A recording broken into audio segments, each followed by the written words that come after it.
Well, hello there. Omni-sensei here with What If I Was Reborn in John Wick as an Assassin, Part 2. If you enjoy this content, please smash the like button. If you haven't already, please subscribe to the channel. Don't forget to check out the original story linked in the description. I hope you enjoy listening to it. How much do you know about this high table, the Baba Yaga, and the Continental Hotel? The thought lingered in Vigo's mind as he instinctively asked Pop. But compared to Vigo's confusion, Pop's face shifted instantly. His eyes narrowed, filled with sudden caution. He set his glass down, leaned closer, and lowered his voice. How do you know about the Baba Yaga? I overheard someone mention it once. Then you brought it up today, so I thought I'd ask. Seeing Pop's nervous reaction, Vigo kept his guard. He didn't tell the truth. He only gave a vague excuse. Disappointment flickered across Pop's face. He sank heavily into the sofa with a sigh. I thought you actually knew the Baba Yaga. At that, Vigo's eyes narrowed, then quickly returned to normal. Pop didn't notice and went on speaking. I don't know much myself. Only that while working for Night Demon, I once heard him mention the Baba Yaga. He said the Mun was a top assassin driven purely by willpower. Vigo smacked his lips and forced a laugh. You really think someone like that exists? Sounds like a fairy tale. Pop gave a half-hearted chuckle, letting the subject drop. Then he changed the topic. Anyway, Night Demon sent me here for business. He wants you to send some of your best enforcers with me. No problem. Vigo agreed, pulled out his phone, and made a call. Soon, a few men arrived downstairs. After chatting idly for a moment more, he escorted Pop out. When Vigo returned to his office, someone else was already inside, his son, Isf Tarasov, fresh out of high school. The boy sat sprawled on the couch with a video game console in hand. Hearing his father come in, he didn't even look up. Don't get it. Why play all these games? Just find out where the Baba Yaga is, pay him, and have him kill Night Demon. Problem solved.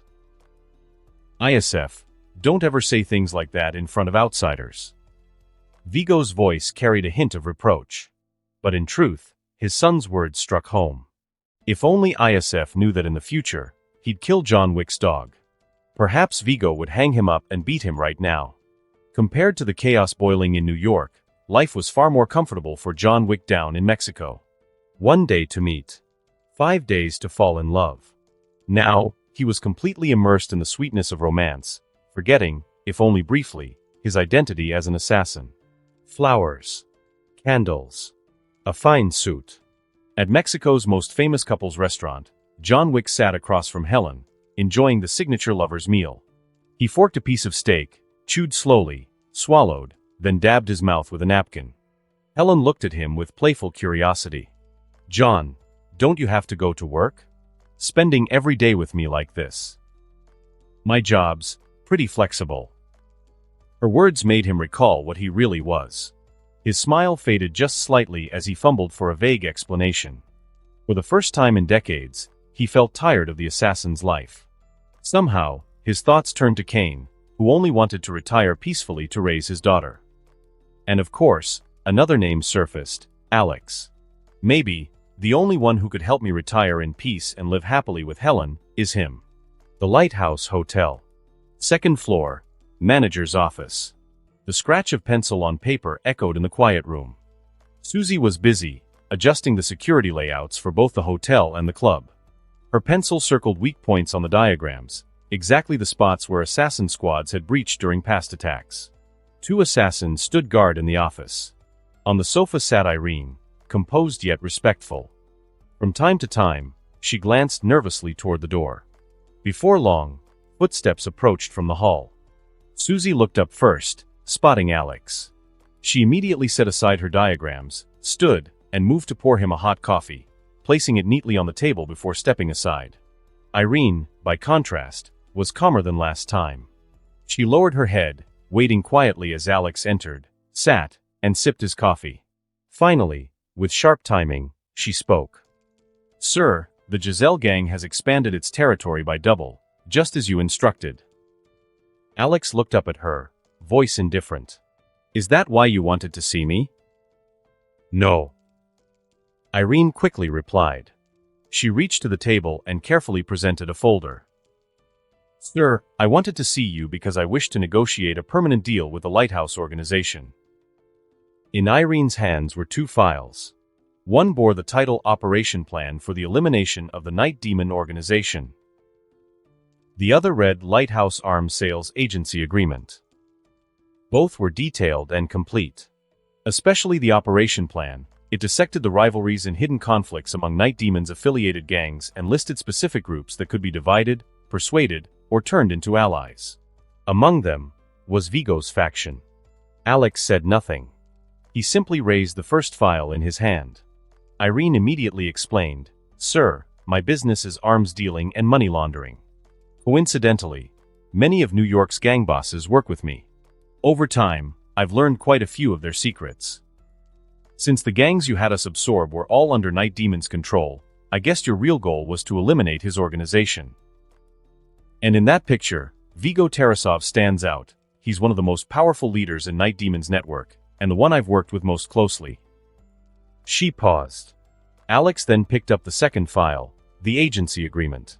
Sure enough, Irene continued, the first plan doesn't require the Lighthouse to act directly.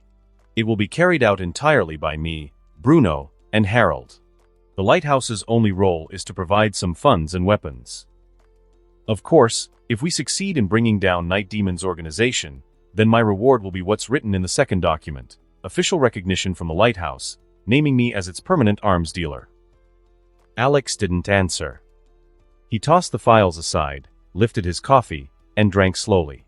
The silence pressed down on the room. Sweat beaded across Irene's forehead. At last, Alex set the cup down and rose leisurely to his feet. You're bold. I accept your terms. $1 million and 100 pistols. That's all the support you'll get from the Lighthouse. Remember, you have 1 month. With that, he walked out. Only when his figure had vanished did Irene dare raise her hand to wipe the sweat from her brow. Time passed. The sun dipped, and neon lights bloomed across the city. In an upscale neighborhood in uptown Manhattan, a car rolled to a stop outside a villa. Inside, smoke hung thick as several men chattered. Hey, this the right place? The boss of the deli gang really lives here. Of course. They wouldn't send us unless the intel was solid. Fine. Let's move fast, I've got a date tonight. Damn it, could you focus on the job for once? They climbed out, stamping their cigarettes dead. Guns slid into their hands. Half circle to the back door, half to the front. One man pulled 2 wires, fiddling at the lock. Click, the door swung open. They slipped inside. The living room lights flared to life. Their hearts lurched, they'd been set up. Click, the front and back doors slammed shut. A dozen deli gang thugs appeared with guns leveled, surrounding them. The intruders dropped their weapons quickly, raising their hands.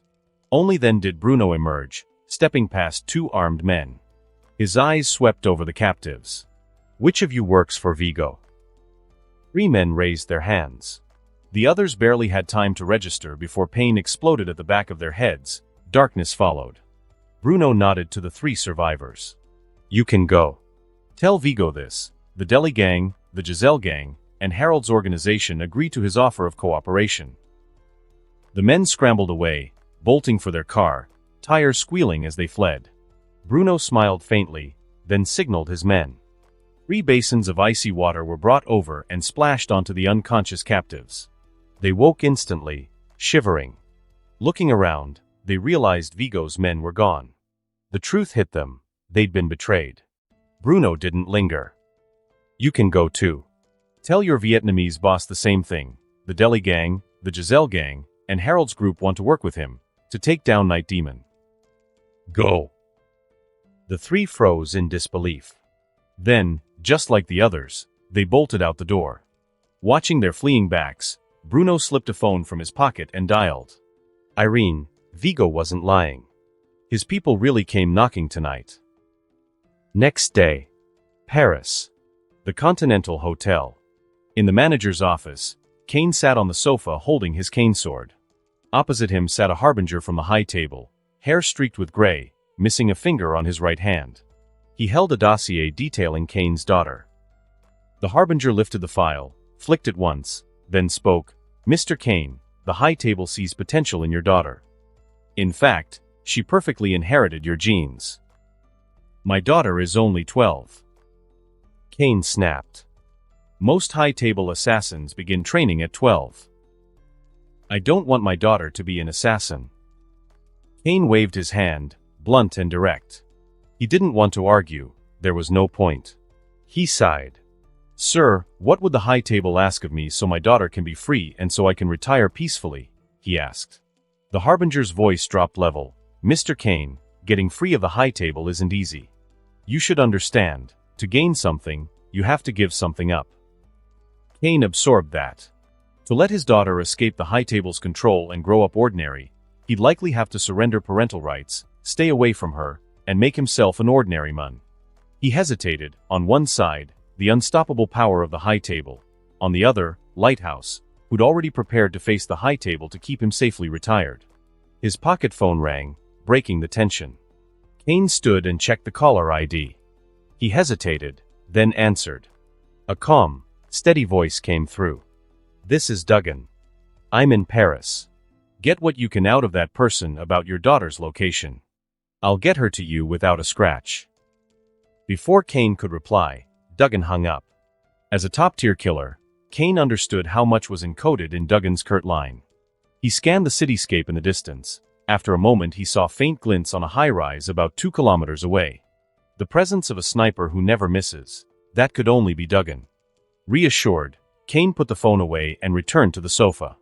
He took a deep breath and said, "Before I decide, I must confirm my daughter's safety. I want to see her." "Of course." The Harbinger smiled faintly and pointed upstairs. "She's currently in the most luxurious suite on the top floor." Kane felt a surge of joy, then his expression stiffened. The Continental has one inviolable rule: no killing on hotel grounds. That meant force could not be used inside the Continental to rescue his daughter. Still, he decided to go upstairs and see her. He followed the Harbinger into the elevator and rode to the top floor. When he entered the suite, he saw his daughter practicing violin with focus. Kane rushed forward and swept her into his arms. Meanwhile, in New York, in his penthouse suite, Alex received Duggan's call. Duggan reported quickly, "Mr. Alex, we've confirmed Kane's daughter's location." "Where?" Alex asked. "The Continental Hotel in Paris." The 4 words, "the Continental Hotel," tightened Alex's jaw. The high table's move had been unexpectedly bold. He paced the room, thinking hard. After a long moment he asked Duggan, "How far are you from the Continental, and if you take the shot, what's the exposure risk?" 2 kilometers. "If I fire, I have to withdraw within 30 seconds, or there's a 50% chance the high table will track me down." Duggan supplied the precise numbers without hesitation. A perfect plan flashed through Alex's mind. He wasted no time. Through the phone he gave Duggan the order, "Contact Kane. Tell him to go downstairs holding his daughter. Don't act, don't stop. When I give the signal, act according to my order, then rendezvous with Kane." Paris Continental Hotel, penthouse. Kane gently stroked his daughter's hair, savoring the moment. Then, his phone rang again. He had a feeling. Pulling it out, he saw it was the same number, the call from Duggan. He connected. Just as he was about to speak, Duggan's voice came through, firm and clipped. "Kane, no time for details. 5 seconds. Pick up your daughter and head downstairs. Just keep moving. Alex has made the arrangements. Someone will cover your escape." And like before, Duggan hung up without waiting for a reply. Kane didn't hesitate. He stuffed the phone back into his pocket, scooped his daughter into his arms, and began counting silently. 5, 4, 1. At the last second, he shielded his daughter's eyes with his hand and then turned, walking calmly toward the elevator. Almost instantly, crash. The penthouse's massive glass window exploded into shards. Shattered glass rained across the floor. The high table enforcers guarding Kane's daughter, and the Harbinger who'd escorted him up here, instinctively dove for cover behind sofas and tables. For the next 10 seconds, chaos reigned. Every second, a bullet tore through the room. Chandeliers. Coffee tables. Television. Liquor cabinets. Anything made of glass or crystal shattered under the barrage.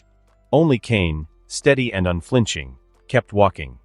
Cradling his daughter, he stepped into the elevator, pressed for the first floor, and let the doors close. It was only then that the Harbinger realized what had happened.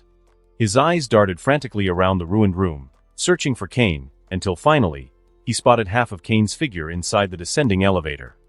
But he didn't dare move. Not when a sniper's scope might still be fixed on his back. He waited. 3, 4 more seconds. No more gunshots came. Cautiously, he raised his head. Seeing the coast was clear, he bolted for the elevator, but by then, it was already several floors below. Rage, panic, and humiliation all surged at once. Face red, he could only roar at the high-table killers around him. Follow them. Don't let them escape. And as he ran for the stairwell, he pulled out his phone, dialing the Paris Continental's manager. Whatever it took, he could not allow Kane to leave the hotel with his daughter. Failure meant punishment from the high table. 3 minutes earlier. 2 kilometers away. Duggan lowered his head, peering through the scope. Bang! The first bullet ripped through the hotel's glass. He smoothly adjusted. Bang! Another. His focus was absolute, and his movements were fluid and precise. Alex's order was simple: create 10 seconds of pure chaos inside Kane's suite. Duggan didn't need to think. His body, honed by years of lethal instinct, carried out the command flawlessly. 10 shots, perfectly placed. Through the scope, he saw Kane carrying his daughter into the elevator. Mission complete. Immediately, Duggan packed up. Rifle disassembled. Case shut. Brass casings pocketed. He slipped on a flesh mask disguise and left the empty apartment. By the time he stepped into the street, he was just another middle-aged salaryman lugging a briefcase. 3 blocks later, he entered a crowded shopping mall. 5 minutes after that, a bespectacled man in a baseball cap and black jacket strolled out of the restroom. Duggan. Unrecognizable. He descended into the parking garage, slid into a plain SUV, and merged into Paris traffic like nothing had happened. Back at the Continental. Kane's grip on his cane sword tightened. He was ready for the worst. If anyone blocked his path on the first floor, he'd fight tooth and nail to carve a way out for his daughter.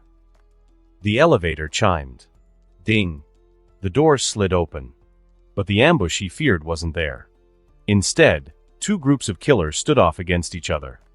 On one side, Continental enforcers. On the other, a squad of heavily armed assassins, 10 strong, forming a barrier. Neither side fired. In the tense silence, Kane cradled his daughter and strode forward. The assassin subtly shifted, creating a human wall to block the Continental's line of fire, and to shield Kane as he walked straight for the doors. "Mr. Kane, please get in." The moment Kane stepped out of the Continental, before he even had time to marvel at Alex's bold move, voices called from the foot of the hotel steps. 3 black SUVs lined up neatly at the curb. By each vehicle, sharp-suited assassins stood waiting. The middle car's rear door swung open. Without hesitation, Kane climbed in with his daughter. Several killers joined them inside. The convoy pulled away in perfect formation, disappearing around the corner. Inside the hotel, the assassins who had shielded Kane and his daughter finally lowered their weapons, turning to the manager. One of them asked bluntly, "Sir, we only drew our guns inside the hotel. We didn't attack, and we didn't kill. That doesn't count as breaking the Continental's rules, does it?" The manager clenched his jaw, then forced a nod. Yes. With that, the group holstered their weapons, turned, and left. Moments later, clack, clack, clack. Footsteps thundered from the stairwell. The harbinger of the high table burst into the lobby with several killers in tow. "Where are they?" he roared. The Continental's manager only shrugged, his tone dry. Someone intervened. "Kane and his daughter are gone. Why didn't you stop them?" The harbinger's fury came out in a reflexive shout. But the manager only sneered. "Sir, this is the Continental. Until the rules are revoked, no one makes a move. Why would you expect me, or my staff, to violate the high table's law for your sake?" One sentence. The harbinger was left speechless, teeth grinding. At last, he turned with a hateful glare, pulled out his phone, and dialed the bounty center. "This is the bounty center. How can we assist you?" A professional voice answered. The harbinger paused for 2 seconds, then said, "I want to place a contract." Target: Kane. Verification code: 744-09. Order status: public. Bounty amount: $5 million. Understood. Processing now, please hold. When it was done, the harbinger pocketed his phone, looked at his men, and said coldly, "We're going to New York." Meanwhile, the convoy rolled away from the hotel. Inside Kane's car, the assassin in the passenger seat turned and handed him a blindfold and headphones. "Mr. Kane, this is from Mr. Alex. The road may be rough. He suggests your daughter wear these. Music and rest will help her sleep." "Thank you." Kane carefully placed the blindfold and headphones on his daughter. "Rest now, sweetheart. When you wake up, we'll be there." Obedient as ever, the girl nodded, put on the headphones, and curled up on Kane's lap. Just then, every phone in the car buzzed. The High Table's contract went live. Contract type: open order. Target: Kane. Status: wanted assassin. Reward: $5 million. Time limit: 24 hours. Location: Arc de Triomphe, Champs-Élysées, Paris. Real-time updates.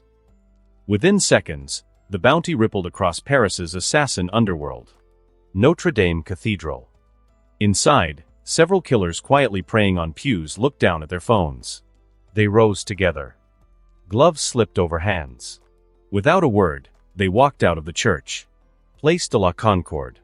In a parked car, a husband and wife, their groceries piled in the back seat, checked the notification. Their eyes met. In perfect sync, the driver spun the wheel, the car skidding into a sharp turn, heading straight for the Arc de Triomphe. All over Paris, the same scene unfolded. This was the city's largest bounty in years. And the target was none other than Kane. In the SUV, Kane instinctively gripped his cane sword tighter as he read the order on his phone. His eyes flicked to the two assassins in the front seats. But they showed no sign of betrayal, loyal to Alex's command. Kane let out a quiet breath of relief. What he didn't know, several motorcycles had already broken off from traffic, engines growling, tails weaving closer and closer behind their convoy. 2 motorcycles, one left, one right, closed in fast on the convoy. Just as their riders pulled out submachine guns, ready to unleash a hail of bullets, vroom, a civilian SUV shot across the street, slamming directly into them. Crash. The brutal impact sent both bikes crashing to the center of the road. The SUV's driver's door opened. Duggan stepped out calmly and walked to the front bumper. Bang. Bang. 2 shots. 2 dead killers. He turned. 3 more motorcycles bore down on him, engines screaming. Duggan drew a deep breath. Raised both pistols. Took aim. Bang. Bang. Bang. 3 flawless headshots. In the same heartbeat, he dove back into the SUV, slammed the door, ducked low, arms covering his head. The riders collapsed mid-charge, bullets tearing through their helmets. Their bike skidded, lost control, and smashed brutally into the SUV's side. Boom. The collision rocked the vehicle so hard it nearly flipped. It shook. Settled. Without missing a beat, Duggan scrambled out the passenger side. Bent low. Grabbed a still intact motorcycle. Twisting the throttle, he roared forward to catch up with the convoy. The second wave came fast. Even as Duggan finished off the 5 bikers, another car slipped out of a side street into traffic. In the passenger seat, a female killer with a Sig Sauer MPX Copperhead. Rat-a-ta-ta-ta. Bullets sprayed in torrents, shredding the rear SUV of the convoy. Ting. Ting. Ting. The rounds hammered against the armored body, sparks flying. The woman cackled wildly, a blade slashed. A knife pierced her throat. Duggan flew past on his bike, never slowing, ripping the SMG from her dying grip. He gunned the throttle, pulled ahead, and raised the weapon. BRRRRT. A burst shredded the driver's skull, blood exploding across the windshield. The car swerved out of control, flipping violently into the median. Duggan's face remained stone cold as he twisted the throttle again, speeding to rejoin the convoy. They broke past the Arc de Triomphe, heading toward the airport. Barely a few hundred meters out, the third wave hit. This time, far heavier. Or cars. Over a dozen motorcycles. Engines howling. Closing in. Duggan slowed, slipped into another lane, and didn't fire. Because from the front, 4 black SUVs identical to the convoy swept in, flanking the convoy cars, and slammed head-on into the pursuing killers. Inside the convoy SUV, Kane turned, peering through the rear window. In the wreckage, the 4 SUVs disgorged a squad of assassins. The same ones who had shielded him inside the Continental. Each wielded Kohari CA-415 automatic rifles.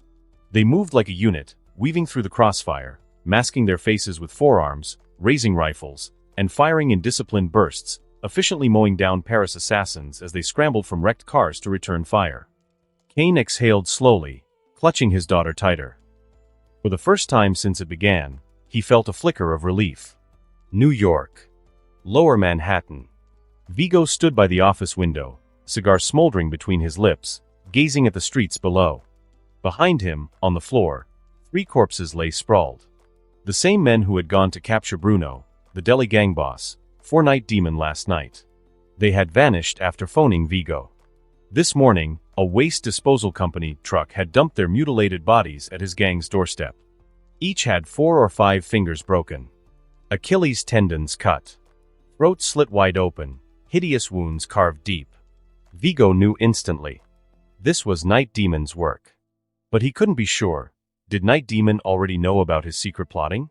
Either way, opposing Night Demon, killing Night Demon, and destroying his organization had become Vigo's only path forward. He drew in a lungful of smoke. Picked up his phone. Dialed Irene. "Mr. Vigo, what can I do for you?" She answered within seconds, calm, almost as if she had been waiting for this call. Vigo shoved aside his suspicions. Pressed his lips together. After a long pause, he said firmly, "My time is running out.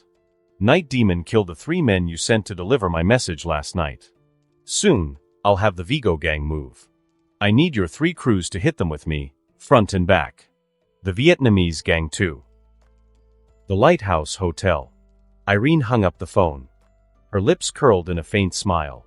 On the desk before her lay 2 thick dossiers. Name, Vigo crime family. Leader, Vigo Tarasov. Age, 44. Profile, ambitious, ruthless, flexible when needed. Key info, refused to join the Night Demon Syndicate in his youth. After his wife's sudden death, he sought them out and swore allegiance. Name, Vietnamese gang. Leader, Nguyen Van Kiet. Age, 39. Profile, cowardly bully, opportunist, short-sighted. Key info, an illegal immigrant smuggled into New York from Vietnam. Rose from a street punk to a local boss. When the Night Demon Syndicate was formed, he murdered his predecessor to seize power. As Irene had explained before, her work in arms trafficking and money laundering gave her contact with nearly every major crime lord in New York. Her reputation and business sense had helped her rise quickly, founding the Giselle gang, and along the way she collected many of their darkest secrets. Nguyen Van Kiet, the Vietnamese boss, he was the one she deliberately leaked information to. Loyal to Night Demon. Never someone who would work with her. Which was why, the moment he heard from 3 of her men that Bruno, Irene, and Harold wanted to join forces against Night Demon, he instantly realized, Vigo must share the same intentions. He wasted no time.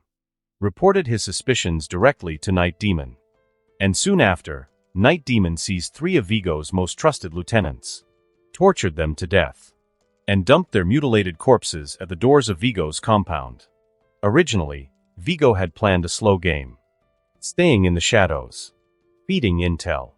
Waiting for the right moment, when all sides were balanced, to strike Night Demon with thunder and dismantle the syndicate in one blow.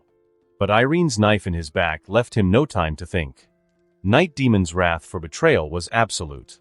Now Vigo had no choice.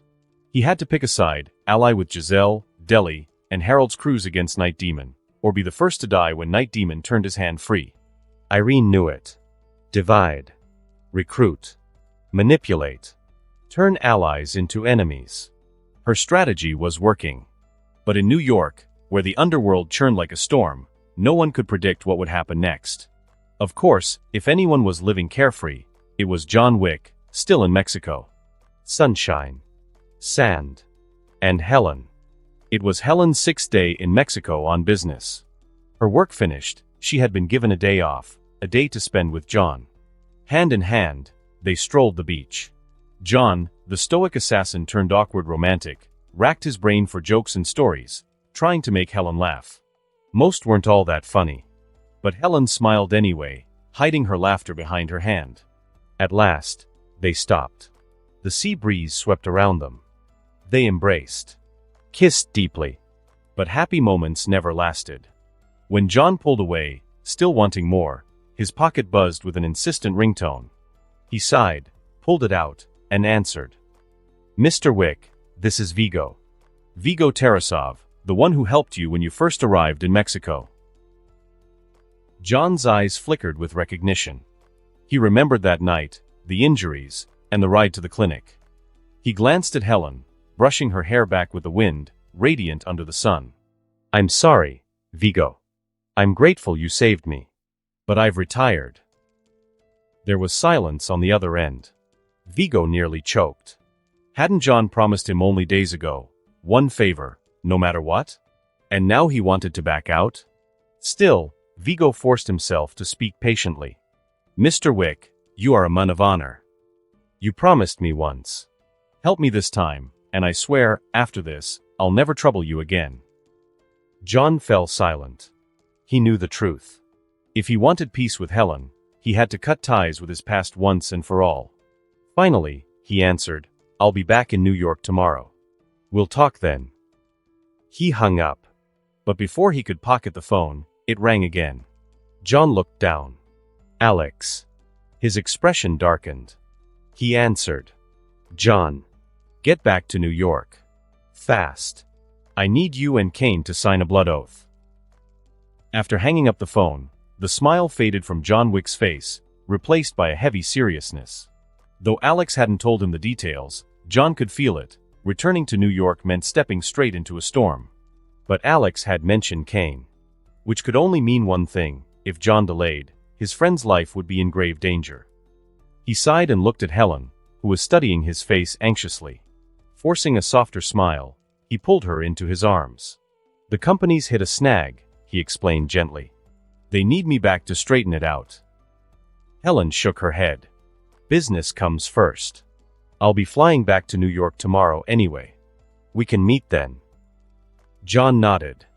"No rush. It's too late to leave tonight. Tomorrow morning, we go together." They embraced tightly. John breathed in the scent of her hair, his irritation easing, his longing for a peaceful, retired life burning stronger than ever. Meanwhile, Paris. Kane and his daughter were still racing toward the airport. Behind them, killers swarmed in relentless pursuit. "Mr. Kane," the bodyguard in the passenger seat said, 2 kilometers to the airport. From there, traffic would thicken again. The convoy would have to slow down. And that meant one thing: greater risk. Kane nodded silently. His eyes softened as he looked at his sleeping daughter. But when he raised his gaze to the window, catching sight of another wave of assassins closing in, his expression sharpened into steel. Suddenly, Duggan appeared alongside, his motorcycle skimming close to Kane's door. Kane lowered the window slightly. 2 assassins of legend, exchanging a fleeting word in the middle of chaos. "Mr. Alex has it arranged," Duggan said. "A private jet. Once you're airborne, you'll make New York." "Thank you, Jackal." Kane murmured, the only words he could find. Duggan didn't linger. "Take care of your daughter. Alex's orders are clear. Until New York, that's your only job." And with that, he fell back. He drew his pistol. Took aim at a motorcyclist veering too close. Bang! The bullet ripped through a tire. The rider went flying, skidding across the asphalt in a screaming trail of sparks, before being crushed beneath the wheels of an oncoming SUV. The others spotted Duggan instantly. One car gunned its engine, barreling straight for him. Duggan didn't flinch. He dropped speed. At the last instant, he abandoned his bike, rolled, and came up shooting. Bang! Bang! The driver's head burst against the wheel. The horn blared, the car swerved and crashed into another lane. A burning shot tore into Duggan's back. He hissed, yanked his bulletproof jacket up to shield his head, and fired blindly over his shoulder. Gunfire snapped back and forth, cars screaming past between them, forcing both sides to break off. Duggan seized the pause to reload. Eyes scanning. One shooter still standing nearby. And from the distance, another SUV thundered in, aiming to ram. No choice. As the gun clicked into place, Duggan dove across the hood and rolled. Bang! Bang! One bullet through the head, another through the chest. The shooter dropped. Duggan climbed into the fallen car's passenger seat and strapped in. Crash! The SUV slammed into the side. Metal shrieked, glass shattered, and the smaller car skidded half a meter across the pavement. Duggan braced himself with one hand on the overhead grip, the other firing 4 precise shots through the windshield. The SUV screeched to a halt. Duggan ducked low, narrowly avoiding return fire from 2 assassins spilling out the back. Crouching behind the front wheel, he took a breath. Bang! Shot through the undercarriage, blasting a man's ankle. His scream echoed. Sliding under, Duggan vaulted the hood, closing the distance. Bang! 1 round to finish him. He tore open the rear door. Kicked it with brutal force. The assassin hiding behind was slammed to the ground. Duggan shot him twice before he could rise. The fight ended as quickly as it had begun. Duggan shoved the corpse from the driver's seat, slid behind the wheel, slammed the car into reverse, spun it around, and floored the accelerator. Back into the convoy's wake. Back toward Kane. Back into the storm. Mr. Kane, we've arrived at the airport. The convoy pulled into the parking structure. Engines cut. The passenger side bodyguard gave a quick reminder as he stepped out. From 3 SUVs, 10 killers emerged. None drew their guns, but each hand was already buried in their jackets, gripping pistols with safeties off. Kane climbed out, his daughter still half asleep in his arms. He draped a bulletproof suit jacket over her, then strode toward the VIP boarding passage. The 10 killers moved with him, 2 ahead and 2 behind, shielding Kane and his child in the center. 6 more formed a rotating circle, eyes sweeping the crowd. This stretched through the terminal, the most dangerous of all. Duggan had already screwed a silencer onto his pistol. Blending with the crowd, he was ready to quietly thin out the wolves. And he wasn't alone. Among the milling travelers were more of the killers who had helped Kane escape the Continental. Pit. Pit. The muffled cough of a suppressed pistol. Duggan brushed past a man reaching for a bag, pinned his hand, fired 2 rounds to the chest, and kept walking. Only after Duggan had taken 3 more steps did the man crumple, causing a ripple of unease in the crowd. Elsewhere, several assassins closed in on Kane's path. But just as they believed they'd reached striking distance, 2 bystanders stepped in, 1 on each side. A hand over each mouth.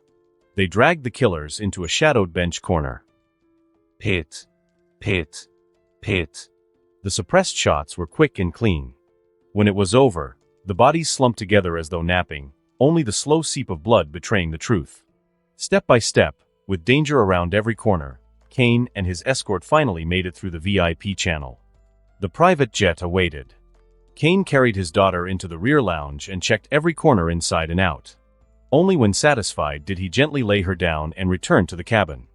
He chose a seat close to the lounge door. His eyes met Duggan's and the 10 killers. "Thank you," Kane said sincerely. "Mr. Kane, no thanks needed. These are Mr. Alex's orders," Duggan replied flatly. The engines roared. The jet rolled down the runway, lifting into the sky. For the first time, shoulders eased and breaths released. 2 private attendants entered with champagne, golden bubbles fizzing in tall glasses. But before the drinks touched the table, Kane and Duggan moved as one. Kane's sword cane flashed, piercing straight through the chest of one attendant. He ripped the blade free without hesitation. Duggan seized the other attendant's wrist, yanking off a gold bracelet. A razor-thin filament snapped free. He looped it fast around her throat, tightened until her own weapon strangled her. Kane peered out the window. The lights of Paris International Airport still lingered below. He sighed. Looks like even the pilot isn't safe.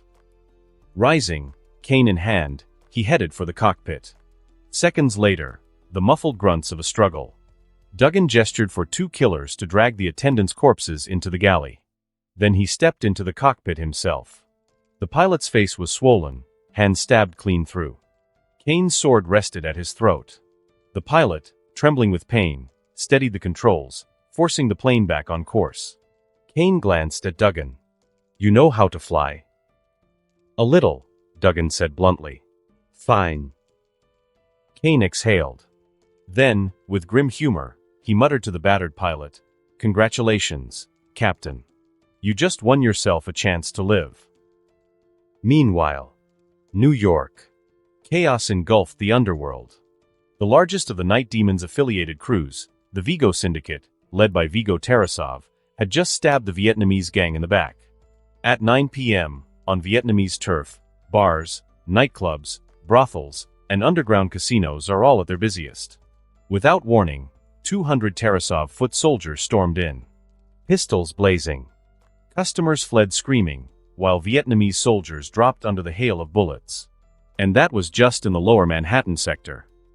In the upper district, Vietnamese strongholds were struck simultaneously, not just by Tarasov's men, but also by the Giselle crew, the Delhi gang, and the ruthless Hadro organization. Hit from both flanks, the Vietnamese gang reeled, unprepared for the betrayal. In a single night, the war consumed all 3 Manhattan districts, North, Central, and South.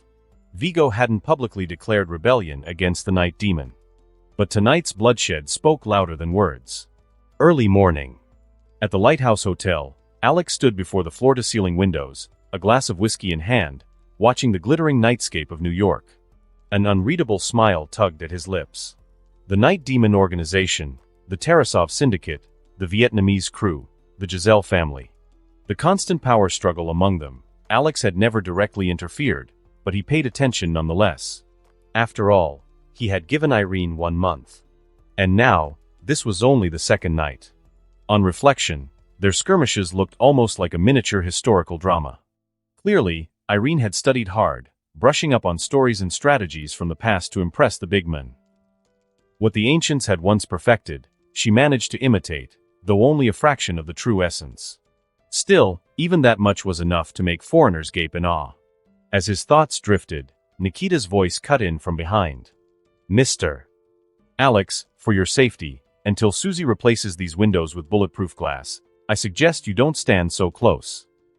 On the other side, Anna was already drawing the curtains shut. The 2 women approached, one from either side. One plucked the whiskey from his hand. The other pushed Alex back onto the bed, long legs straddling his waist. The night dissolved into indulgence. The next day, when Alex woke again, it was already close to 11 a.m. Anna was gone, no doubt at the underground training base, immersed in her rigorous routine. Nikita, freshly showered, was in the living room, eating breakfast. Alex rose, washed quickly, then joined her at the table. He leaned down, kissed her forehead naturally, took the breakfast she handed him, and asked casually, "Tell me, what's the current situation?" Nikita sipped her milk, set down her fork, and reported, "Mr. Kane and his daughter have arrived in New York. The hotel dispatched a convoy to retrieve them. They should be back soon. We still haven't established contact with Mr. Wick. But our people checked his flight. He should land around 2 p.m.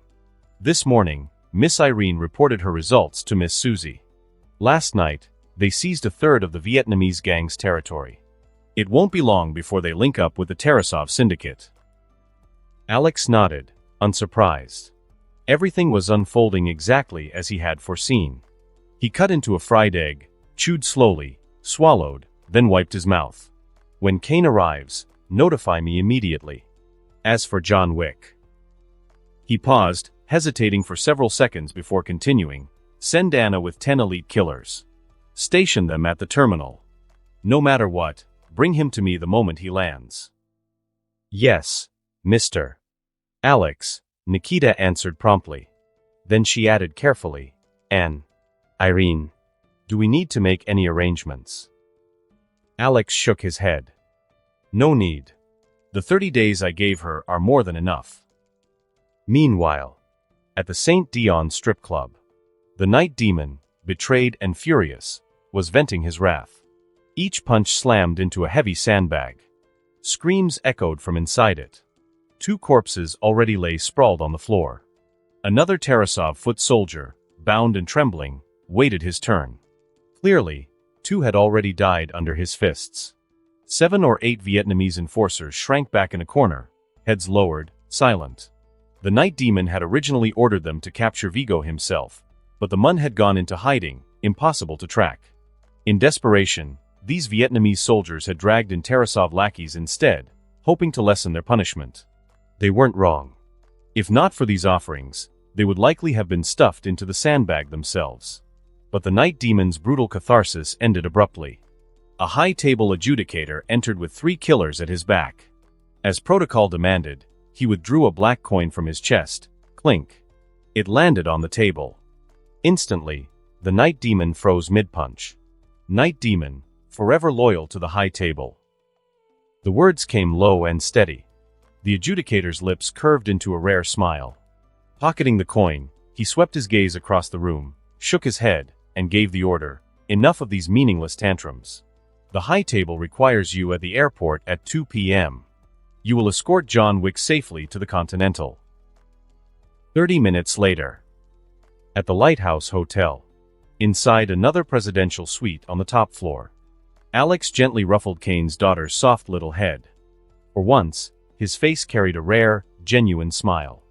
Kane stood nearby, also smiling. At that moment, it felt to him as if the old saying, "A man never deceives another man," had been proven true. Alex patiently played with the little girl for a while, then signaled for Nikita to keep her company. He hooked an arm around Kane's shoulder, leading him into the study. "Kane, for the time being, stay here.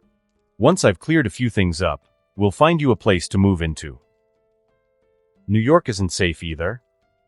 The question slipped out almost reflexively after Kane heard Alex's words. Patting his shoulder, Alex walked to the shelf, pulled down a bottle of red wine, and poured 2 glasses. He handed one over, a calm, confident smile on his face. "Nothing major. I'll settle it soon. It's better you and your daughter stay here for now, just in case. Besides, new city, new country. Buying a house, getting a car, school enrollment, none of that happens overnight." Hearing this, Kane didn't press further. He accepted the glass, nodded, and let Alex's reassurance settle his nerves. After a pause, Kane added earnestly, "Before I retired, I owed you. If you ever need me, just ask. That won't count against the 3 favors I promised." Alex's eyes glinted. "Since you mention it, there is one thing." He reached into his jacket, produced a silver circular seal, and placed it in Kane's hand. "This afternoon John Wick will be here. I need you and him to enter a blood oath." 1 p.m. A sedan rolled out from the Lighthouse Hotel's underground garage. Inside, Nikita and 2 blue-grade assassins headed toward the Continental. 25 minutes later, Anna arrived at the garage with 10 blue-grade killers. In the shadows, 3 brand-new SUVs blinked their lights. Once her team boarded, the convoy pulled out, destination, New York International Airport. 5 minutes after their departure, Duggan slipped into the garage, climbed into his nondescript little car, and also drove toward the airport. Meanwhile, at the St. Dion strip club, 4 cars and a motorcycle stood ready. A total of 12 men. The night demon donned his suit, mounted the bike, and whispered under his breath, "Baba Yaga. I truly look forward to crossing blades with you." He twisted the throttle. Engines roared as he and the high table's killers thundered out, toward the same airport. High above the clouds. On a flight from Mexico to New York. John Wick gently tucked a blanket around Helen. Despite his care, the movement stirred her awake. She lifted her wrist groggily and checked the time. 13:30, half an hour to New York. Pulling the blanket tighter, she leaned against John's shoulder, murmured softly, and closed her eyes again. "Sleep. I'll wake you when we land." John brushed a tender kiss against her forehead, whispering. No reply came. Helen had already slipped back into dreams. Turning his head, John reached for the window shade, but instinct made him glance outside. The vast sprawl of America looked so small from up here. And yet, unease twisted in his chest. For some reason, the closer they came to New York, the more restless he felt. Hopefully, it's just my imagination. He sighed quietly, rubbing at his brow to ease the gnawing sense of dread. The Continental. As always, Sharon stood behind the front desk, dutiful as ever. A man in a suit approached, hat brim low, and placed a black coin on the counter. Inform Mr. Winston. Tell him the high table seeks him.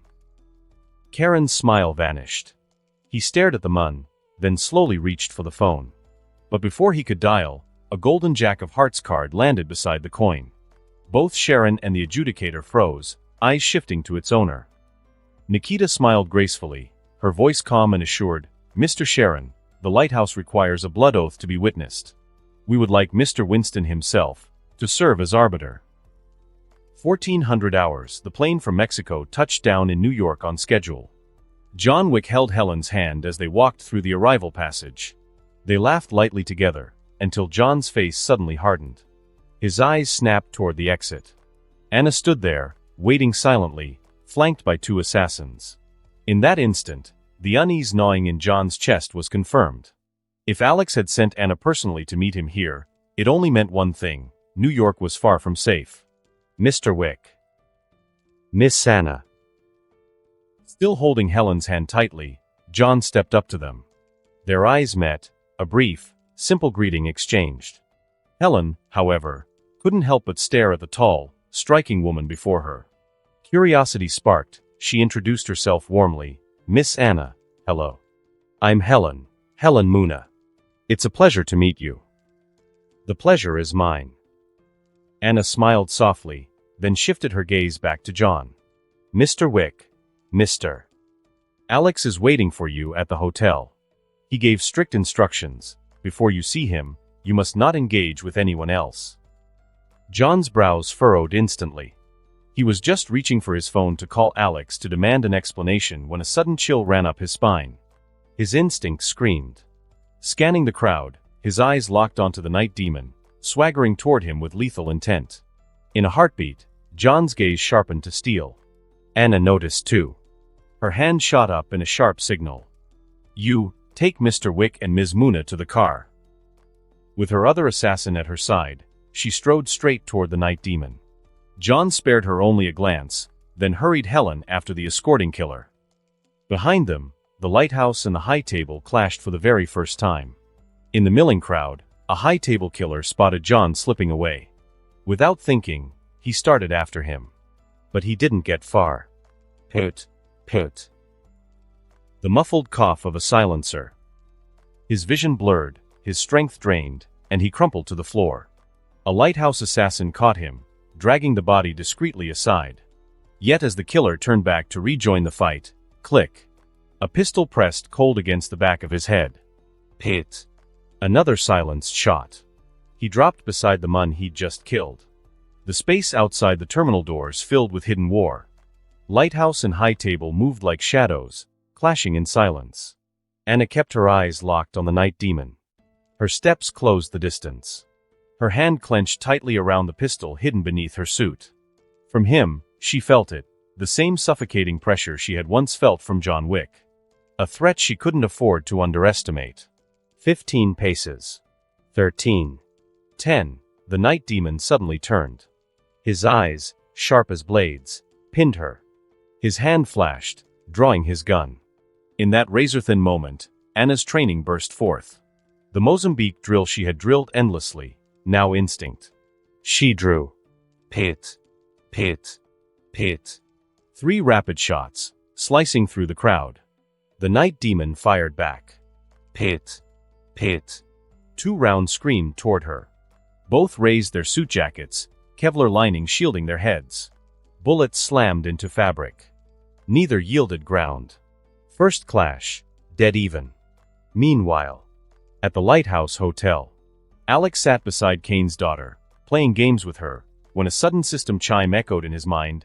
Ding. Reminder, 1 assassin, Blue, has died.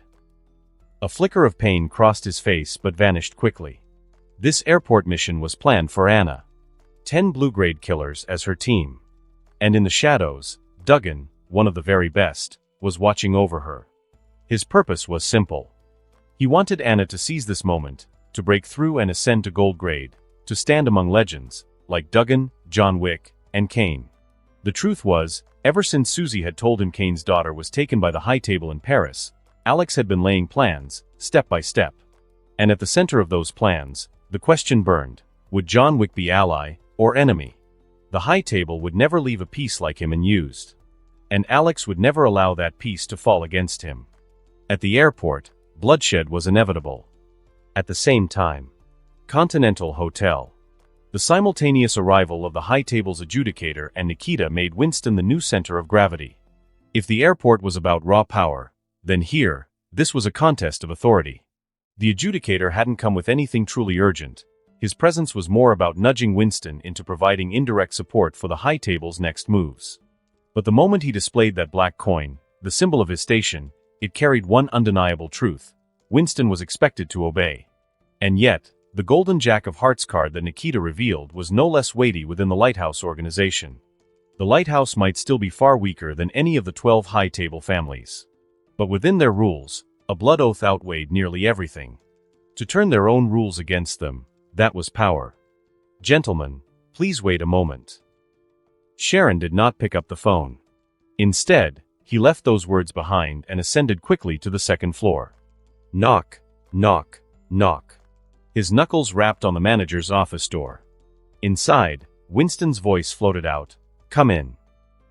Pushing open the door, Sharon entered and immediately saw Winston, standing before a mirror, adjusting his tie. Clearly, he already knew what was unfolding in the lobby below. And more than that, he had already made his choice. Sharon hesitated for a moment before blurting out, "Mr. Winston, the man downstairs represents the high table. You can't seriously intend to keep him waiting."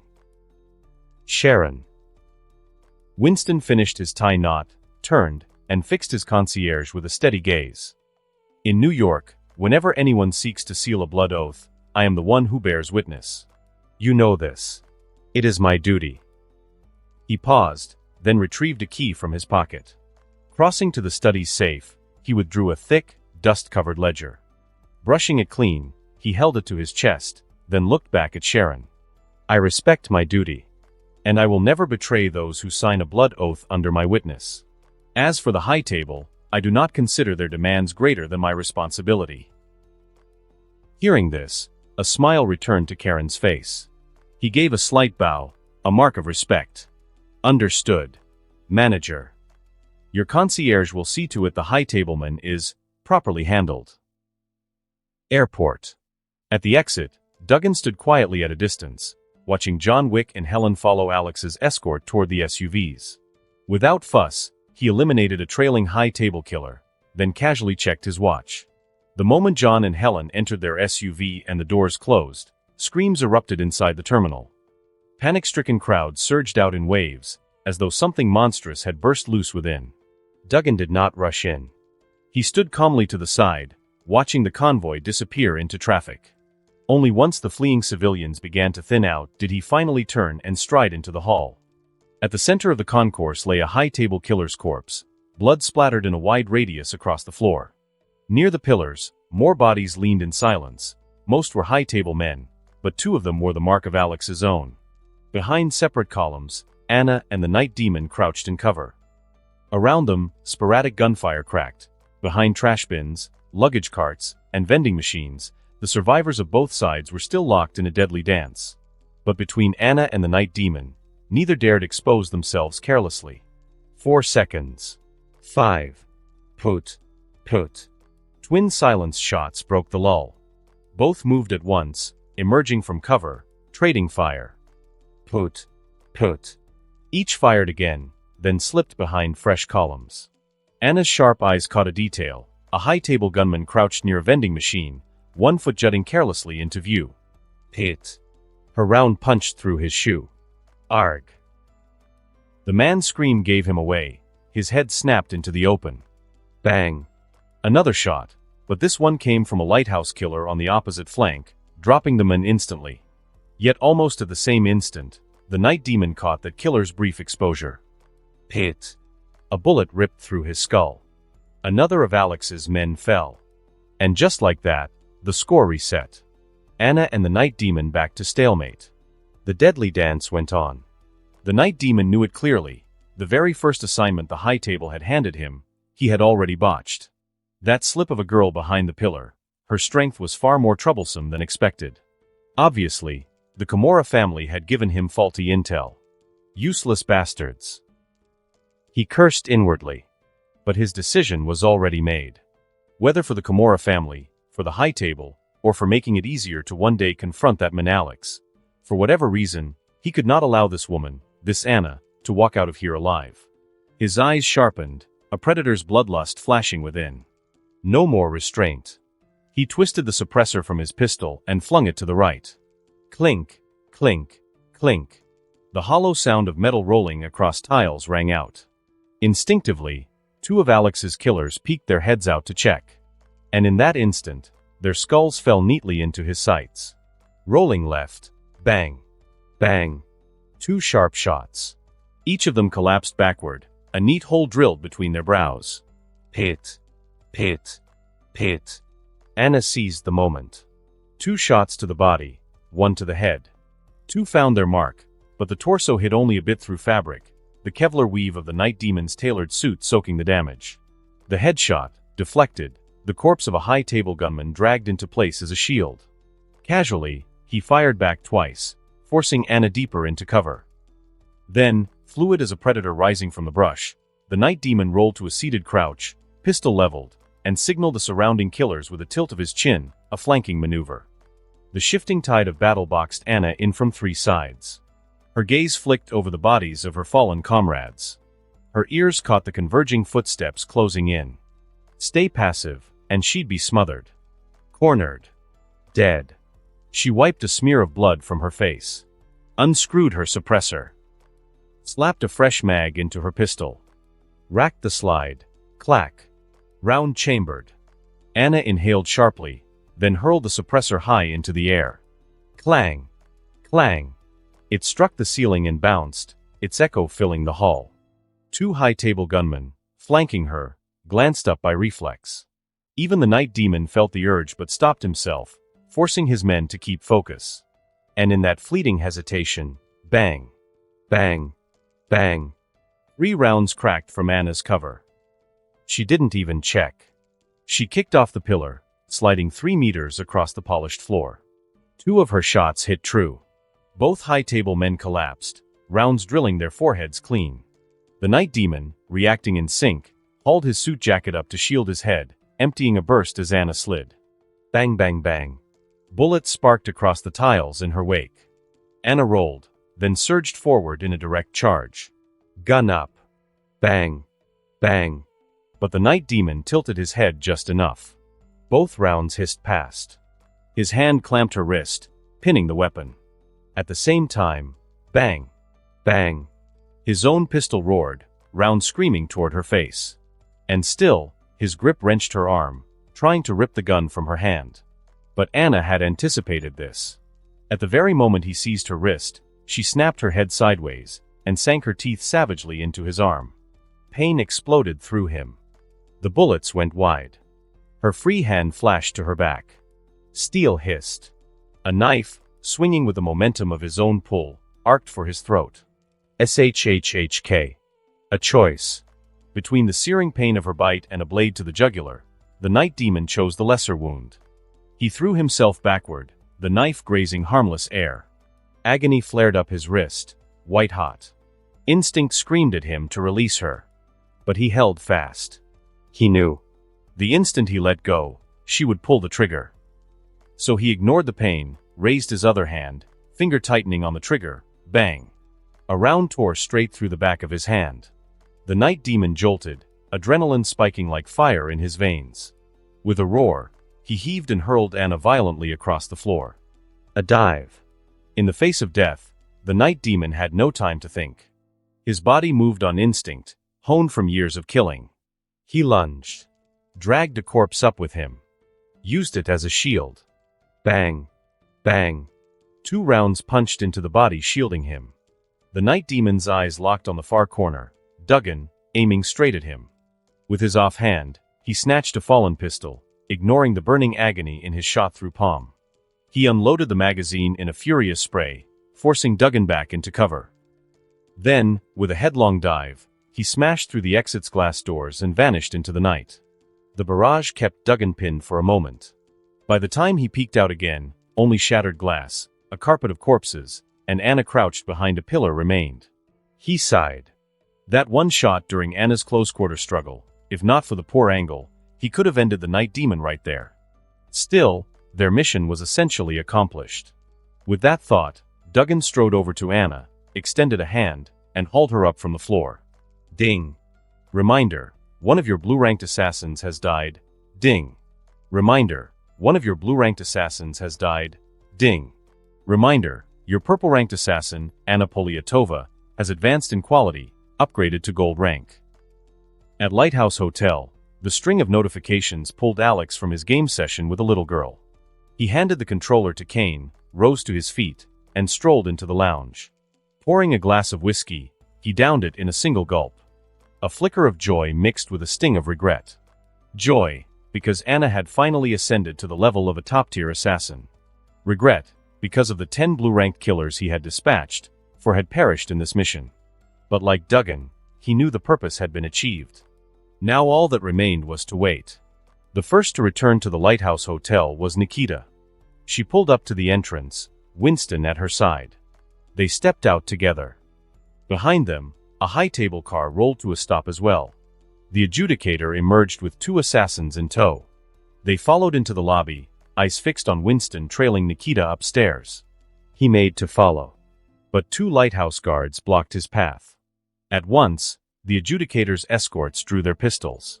Too slow. More than a dozen lighthouse killers surged forth, guns leveled, barrels black and unblinking. The adjudicator did not flinch. Calmly, he produced a black coin. I believe you know what this means. Inform your leader that I wish to see him. Silence weighed on the lobby. Then, from the staircase, Susie's voice drifted down. High-table adjudicator, your authority extends only to notice, mediation, and arbitration, does it not? The adjudicator turned, eyes narrowing as Susie descended the steps. With a cold snort, he replied, then let me put it plainly. On behalf of the high table, I order the lighthouse to hand over Kane and his daughter. Refuse, and your organization will be designated a terrorist syndicate. Susie's lips curled. Is that so? And who defines those standards? Her casual retort left him momentarily speechless. At length, he barked back, you abducted members of the high table, Kane and his daughter. No sooner had the words left his lips than, thunk. A golden playing card embedded itself at his feet. The symbol, King of Clubs. Susie's voice floated again, icy and unhurried. Mr. Kane is one of us now. As you well know, the high table has its laws, and each family and syndicate has its own codes. Yes, the high table's law overrides clan codes. But, her eyes glinted. Even the high table cannot dictate the allegiance of an assassin once they've chosen a syndicate, can they? Her reasoning rang true, but only halfway. Because technically, this right applied only to syndicates backed by one of the 12 families of the high table.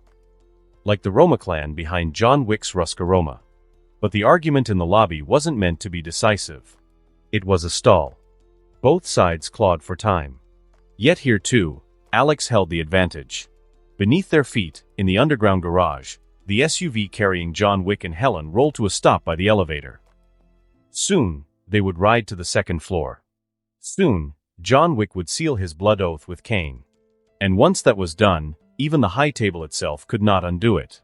Second floor, Lighthouse Hotel, manager's office. The moment Winston stepped inside, Alex's voice greeted him, Mr. Winston, thank you for taking the time to come, and for your timely warning. Winston chuckled, half smiling, half dismissive. I'm only here as a witness. Nothing else concerns me. 3 steps brought him to the sofa, where he sat with his usual calm grace. Alex shrugged, pulled out his phone, and right in front of Winston, deleted the message Winston had sent earlier. Sharon could install them. They followed. That was why Susie had immediately gone downstairs, dragging out her exchange with a high table's adjudicator for as long as she had. Having erased the trace, Alex turned to Nikita. Go upstairs. Bring Kane here. Stay with his daughter. Nikita nodded, shot a subtle glance at Winston on the sofa, left 2 guards behind, and slipped upstairs alone. Alex paid no mind, but Winston, watching her go, couldn't help remarking, "Your people are well trained. Always thinking about your safety." Of course. Alex smiled, uncorking a bottle of whiskey already set out.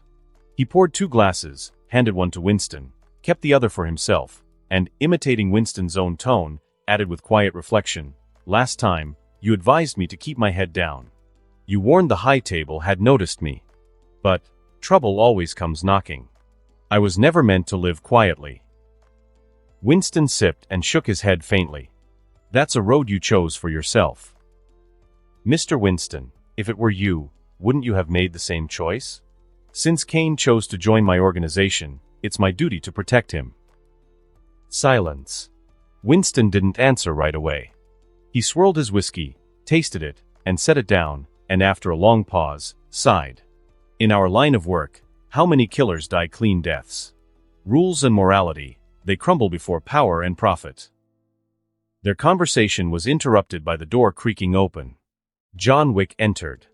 Behind him stood Helen and several lighthouse assassins. Alex rose to greet him, his eyes lingering for a moment on John's hand, tightly holding Helen's. The truth clicked instantly. He understood who the woman was. "John, I'm sorry to drag you here on such short notice. I think you already suspect. Things are complicated." "Yeah." John's sharp gaze swept the room, noticing Kane's absence. His voice cut in, direct. "Kane? You said I was here to meet him." Before he could finish, a familiar voice answered from the hallway. "John." John turned. From the elevator, Kane emerged slowly, step by step. For a moment, John wanted to say, "Now I finally understand why you chose retirement," but in the end, he said nothing. Kane's eyes, meanwhile, fell on the woman at John's side. "And this is?" Helen smiled, quick to introduce herself. "Helen. John's girlfriend. It's nice to meet you." The room fell silent. Even killers could be caught off guard by such warmth. After a beat, Alex broke the tension with a chuckle. "Hi, Helen. I'm John's boss. Sorry for ruining your vacation. To make up for it, our hotel will provide you and John a week in the presidential suite, free of charge." For John Wick, a suite was nothing unusual. But for Helen, an ordinary woman, this was the kind of luxury few ever touched. The atmosphere thawed instantly. Her face lit up, smiling brightly as she answered, "Really? That's so kind of you. John is lucky to have a boss like you." Alex accepted the flattery without flinching. In fact, he leaned into it. "Why not go up and take a look right now? I'll have someone show you the way." One of the female assassins stepped forward immediately, ready to serve as guide and protector. Helen, though ordinary, was no fool. She knew when to accept a courtesy gracefully. She nodded. "Of course.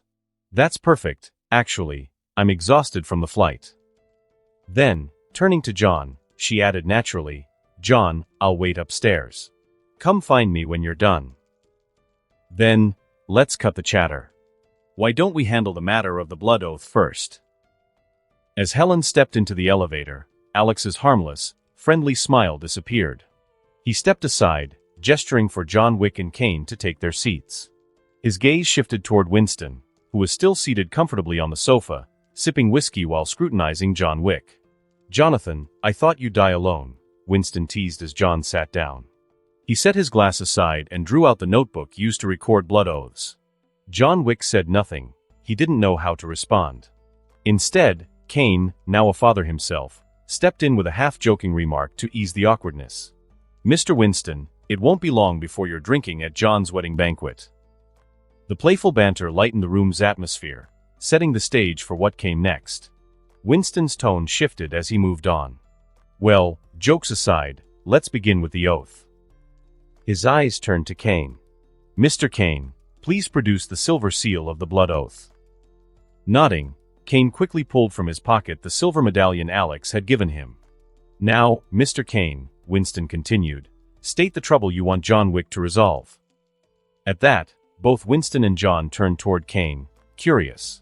What exactly had Alex instructed him to request? Taking a deep breath, Kane spoke slowly. "I want John Wick to protect me and my daughter, until the day we can live ordinary lives again." The room stilled. Winston's eyes immediately shifted from Kane to Alex, as did John's. But Winston was the first to smile. Without hesitation, he went on, "Very well, Mr. Kane. John Wick has heard your request. Please hand him the seal. If he agrees, he will leave a blood imprint within it." Kane extended the medallion toward John. John didn't hesitate. He pressed his thumb against the sharp spike, blood welling up from his fingertip. Opening the medallion, he pressed the print firmly onto the white cloth on the left side. Beside him, Winston quickly recorded, October 23, 2009, for 27 p.m., at the Lighthouse Hotel, Kane and John Wick signed a blood oath. The oath is hereby in effect. With a snap, he shut the notebook and looked squarely at John. Once the oath is forged, refusing to aid the petitioner means death. Killing the petitioner means death. In short, your only choice is to fulfill his request, no matter what. At last, John understood why Kane had worded his demand as protecting himself and his daughter until they can live normal lives. And he understood why Alex had been so eager to bring him here and formalize it immediately. From this moment on, he could never raise a hand against Kane. On the contrary, should Kane or his daughter face danger, he would be compelled to protect them. Even if the High Table sent assassins, the blood oath took absolute priority. Yet one question still gnawed at him. Why had Night Demon appeared at the airport leading High Table assassins?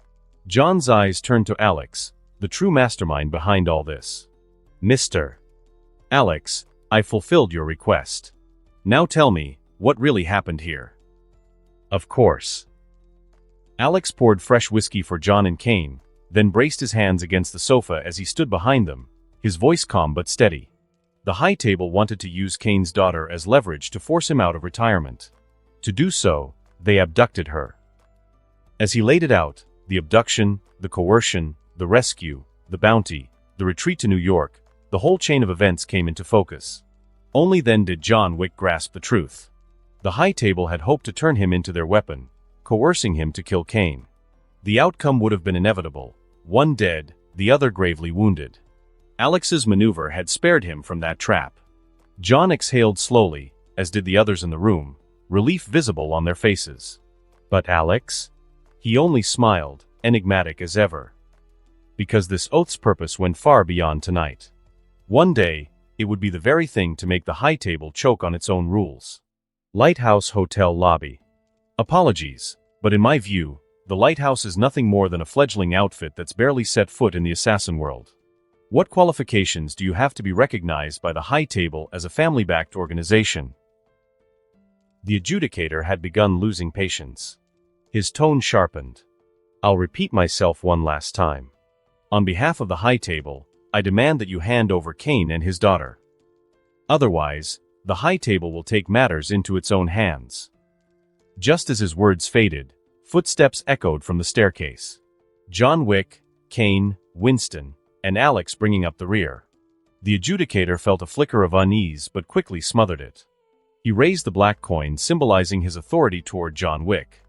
"Mr. Wick, demonstrate your loyalty to the High Table." His voice brimmed with confidence. And indeed, just as he expected, John Wick stepped down, dropped to one knee, and bowed his head. "I am forever loyal to the High Table." "Excellent." The adjudicator lifted his chin, looking up at Alex on the higher step with a sneer of superiority. Then he issued his command, "Mr. Wick, kill Kane. Bring me his daughter. Anyone who resists, kill them as well." He stood tall, utterly fearless. In his mind, this so-called lighthouse was nothing more than a circus act, far too weak to defy the High Table. To his surprise, no one in the hotel moved against him. But neither did John Wick rise to carry out the order. Instead, John stood, speaking in a regretful tone, "Sorry, but Kane and I just signed a blood oath. Until he formally retires and his daughter is able to live an ordinary life, I must ensure their safety." The adjudicator froze, realization crashing down. So that's the unease I felt earlier. He drew a long breath, closed his eyes, and forced composure back into his voice. First he shot Winston, the witness, a venomous glare. Then he turned his cold gaze on Alex. "You're the head of this lighthouse organization, Alex, aren't you?" I am. Alex inclined his head, smiling with calm elegance. That infuriatingly placid look only stoked the adjudicator's anger. His tone dropped to a growl. "Then hear this. On behalf of the High Table, I deliver an ultimatum: surrender Kane and his daughter, or prepare to face the High Table's enforcers." "My apologies," Alex replied smoothly, shaking his head. "But Kane is one of us. The lighthouse never abandons its own." The adjudicator didn't bother to argue further. "Then prepare yourselves, the High Table's enforcers are coming." He turned as if to leave. But at Alex's subtle glance, several assassins stepped in, blocking his way. Alex's voice came from behind, soft but edged with steel. "Sir, do you think you can storm into my house, spit threats, and walk out untouched? That's far too dismissive of me." The adjudicator spun around, his mask of composure cracking. "Don't tell me you plan to kill me."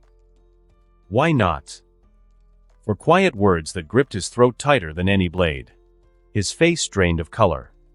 Staring into Alex's unshaken expression, he realized, the man might very well do it. What do you want?" he stammered. "You offered me two choices," Alex replied, his smile returning, "so I'll offer you two in return.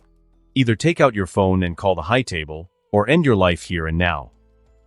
Not everyone can look death in the eye without flinching. The adjudicator certainly could not. Without hesitation, he pulled out his phone, dialing the rotating seat of the High Table's 12. Verification code. 200-03. 7th Adjudicator, what is your business with the table? The head of the lighthouse, Alex, wishes to speak with you. Silence. The line stayed mute for a long time, until at last a voice answered. "Put him on." The adjudicator obediently handed over the phone. Alex accepted it, lifted it to his ear, and spoke in his usual unhurried tone. "My name is Alex. I'd like to have a word." "What do you want to say?" "Well, my hotel and club were just renovated. If your enforcers storm the place and damage my property, tell me, will the High Table be compensating me at full value afterward?" The High Table does not compromise with anyone. At last, after a long silence, that was the response that came from the other end of the line. Perhaps none of the 12 ever expected that Alex's primary concern would be property damage. But Alex always had a way of bending their own rules back against them, playing the game with utter clarity. "Is that so?" Alex's voice came again, calm and deliberate. Much like those so-called heretic assassins hiding in the mountains behind Lake Avernus and Feldkirch. "You've defined them as cultists, and they almost never abide by High Table law. Yet you still turn a blind eye, even granting them access to every service under your banner." Silence again. The organization Alex referenced was infamous, the rogue cult from Ballerina. The High Table knew them well. They'd grown too entrenched. Purging them would be costly, even crippling. And so, the 12 had chosen to tolerate them. Now Alex had dragged that hypocrisy into the open. With no other option, the voice on the line spoke again. "Mr. Alex, you argue well. But that doesn't mean the lighthouse has the strength you claim." "How can you be so sure?" Alex countered smoothly. "Have you forgotten?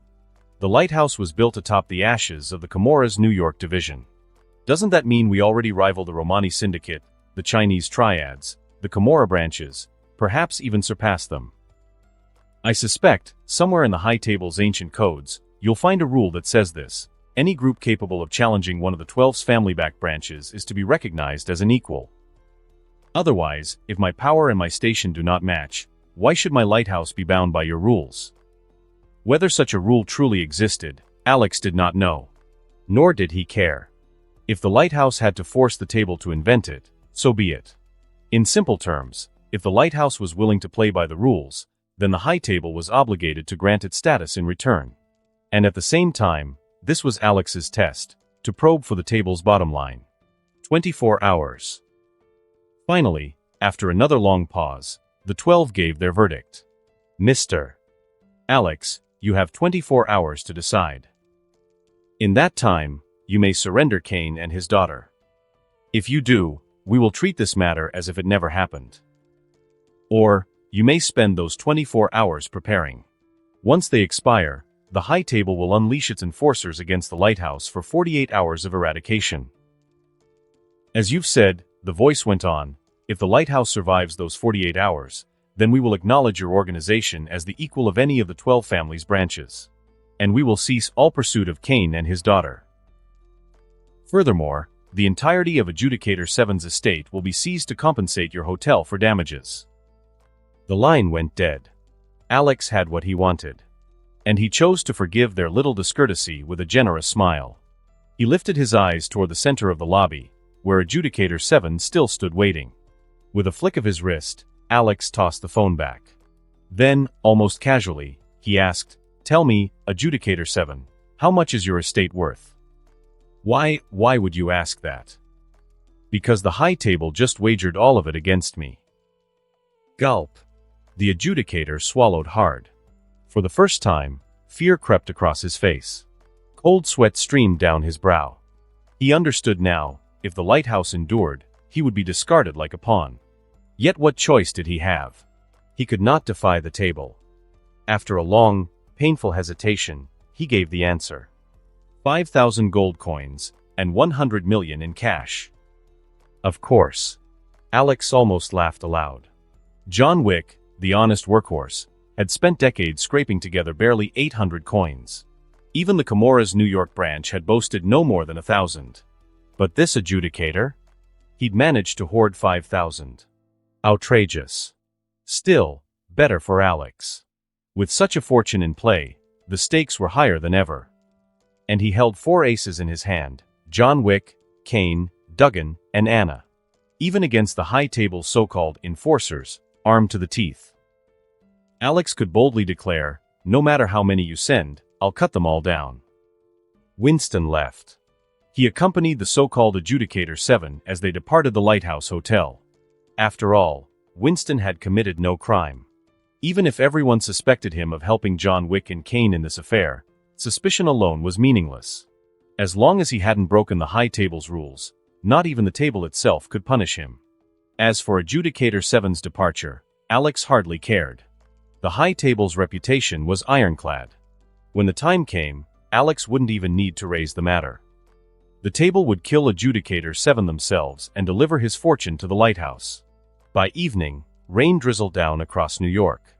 In an old warehouse not far from the Lighthouse Hotel in uptown Manhattan, Vigo stood at a window, staring at the steady rainfall outside. Behind him, his son ISF furiously mashed a controller, guiding his on-screen avatar through waves of enemies. Nearby, a knot of Vigo's most trusted men smoked and idly chatted in small groups. ISF. "Turn off that damned game," Vigo barked. "You're old enough. It's time you started learning the family business." The shout startled ISF. Realizing his father was in no mood, he quickly shut the console down. Rubbing his eyes, he sat quietly for a moment before speaking. "Father, maybe call Baba Yaga again?" ISF had voiced the very thought gnawing at Vigo's mind. Vigo glanced again at his silent phone.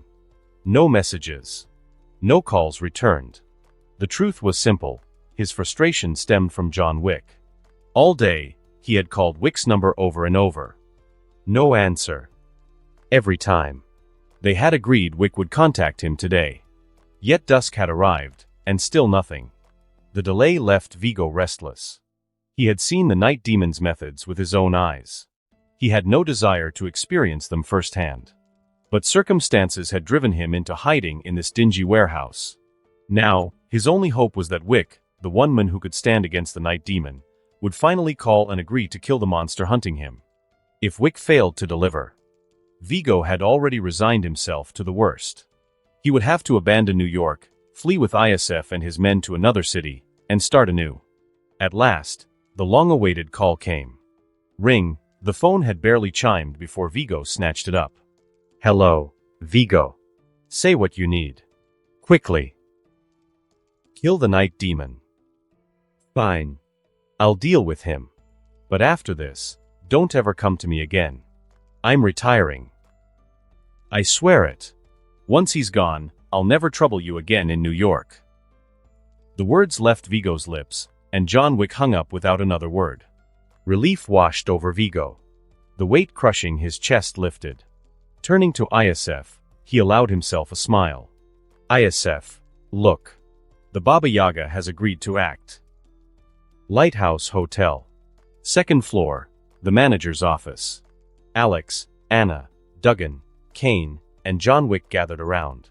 After some discussion, Wick suddenly remembered Helen. He needed to let her know he'd be delayed. Reaching into his pocket, he pulled out the phone he hadn't touched since boarding the flight for Mexico. Powering it on, the screen lit up with 7 or 8 missed calls. Wick grimaced. "Vigo." He hesitated, then returned the call. Minutes later, he ended the conversation, slumping into the sofa with a weary sigh. "That man, Vigo, he wants me to kill the night demon." Alex leaned casually against the desk, smirking at the news. "Well, isn't that convenient? The night demon already killed 2 of our assassins. Add today's casualties, and it seems it's time he went to hell." "Don't underestimate him," Wick replied with a shake of his head. "His strength is real. Even reaching his lair will be difficult." Alex only smiled knowingly. "John, don't trouble yourself. I've been preparing for this day for a long time. And as it happens, the Night Demon's organization is far weaker than it once was. Susie, send in Ms. Irene." Alex turned slightly, pressing the phone on his desk. His instructions quickly reached the front desk. Susie's reply came almost immediately. "Understood, Mr. Cross." 3 minutes later. Tap, tap, tap. The sharp rhythm of high heels echoed down the hallway, drawing closer until it stopped at the office door. Knock, knock, knock. A voice followed. "Respected sir, this is Irene. May I come in?" "Come in." Creak, the office door swung open, and Irene stepped inside. She glanced at the 4 men present besides Alex, then moved swiftly to an appropriate spot and stood at attention. "Sir, what orders do you have for me?" she asked respectfully. "How are things progressing?" Alex prompted. At once, Irene replayed the information she'd gathered in her mind, then spoke clearly. "Since Vigo's family turned on the Vietnamese last night, our joint assault has nearly crushed them. As of now, only one street remains before we can establish a secure line with Vigo's men. Our next steps are already set. Vigo's crew is putting up the money. We'll provide the weapons. Together, we'll close in from the Night Demon's perimeter, absorbing smaller gangs one by one. Once the ring is sealed, the Night Demon's organization will be trapped." No one interrupted her, not Alex, not the others. In fact, if her plan continued without disruption, in just over 20 days Alex's goal would be achieved. Of course, if the Night Demon himself were to suddenly die, his entire organization would collapse instantly. The gangs that had rallied around him would scatter into chaos. Alex had refrained from interfering with Irene's strategy precisely for this moment. Now, he added one small demand. "Ms. Irene, before noon today, I want your forces to stir up trouble on the Night Demon's turf. Keep them so busy they won't know where to turn." As expected, Irene didn't hesitate. With the last street about to fall, Alex's request would be easy to carry out. "Very good," Alex said with a smile, nodding at her. Then he continued. "From now on, Ms. Irene, you may address me the same way Susie does, Mr.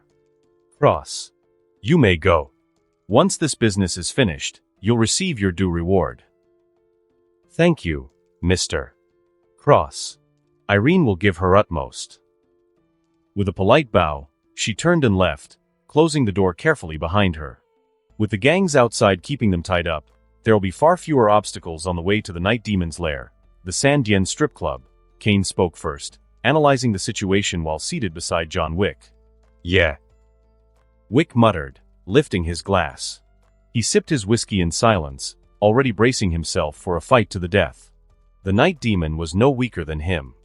Tonight would be brutal. Watching his old friend's grim expression, Kane sensed Wick's heavy burden. Considering he had signed a blood oath with him under immense pressure, Kane lifted his own glass and said firmly, "John, I'll go with you. It's been too long since I've stretched my legs." But before the words had faded, Alex cut him off. "Kane, you can't go. The High Table's killers are surely watching this hotel. The moment you step outside, you'll hand them the chance to strike." "Alex is right, Kane. Stay here. I can handle it," Wick finally spoke, turning slightly to pat his friend's shoulder. Yet Alex had no intention of letting Wick face the night demon alone. He rose, picked up the whiskey bottle, and poured more into Duggan's glass before refilling Wick's. Calmly, he said, "Kane's identity is too sensitive. Anna's still recovering from her wounds. But don't forget, our lighthouse has another top killer. The Jackal.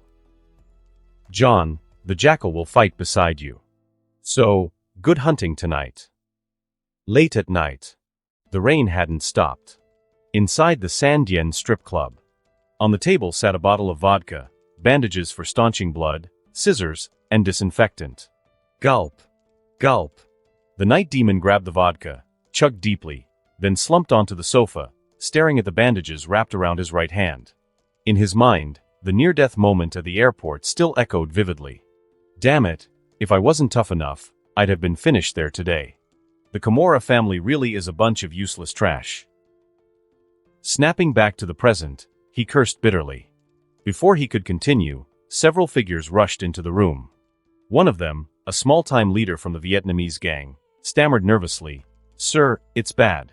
The Giselle crew, the Delhi gang, the Hadro organization, and even that traitor Vigo's men have teamed up.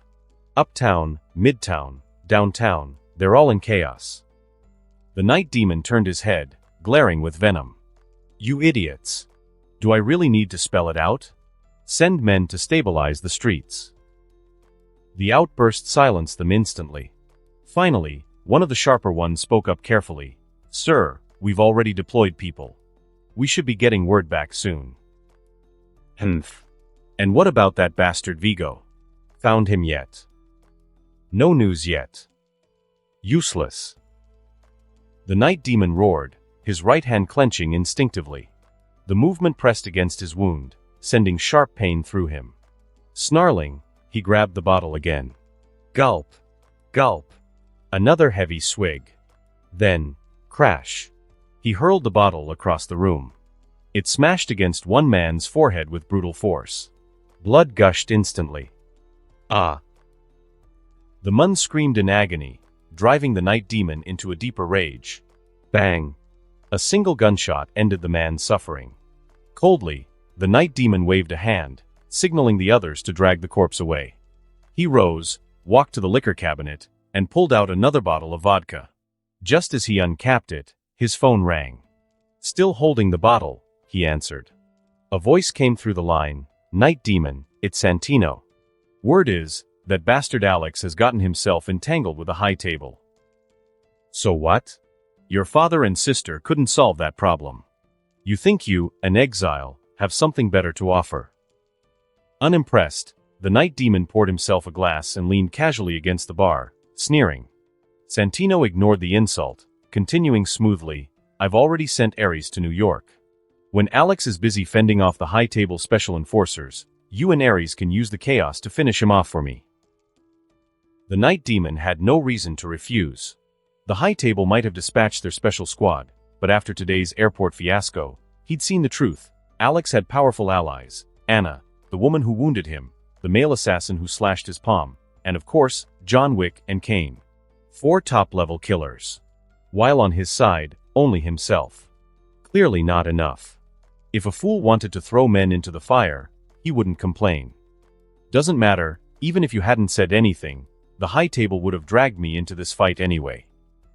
Meanwhile, across the street from the Sandyen Club, in a filthy, rain-soaked back alley. The constant downpour masked the stench.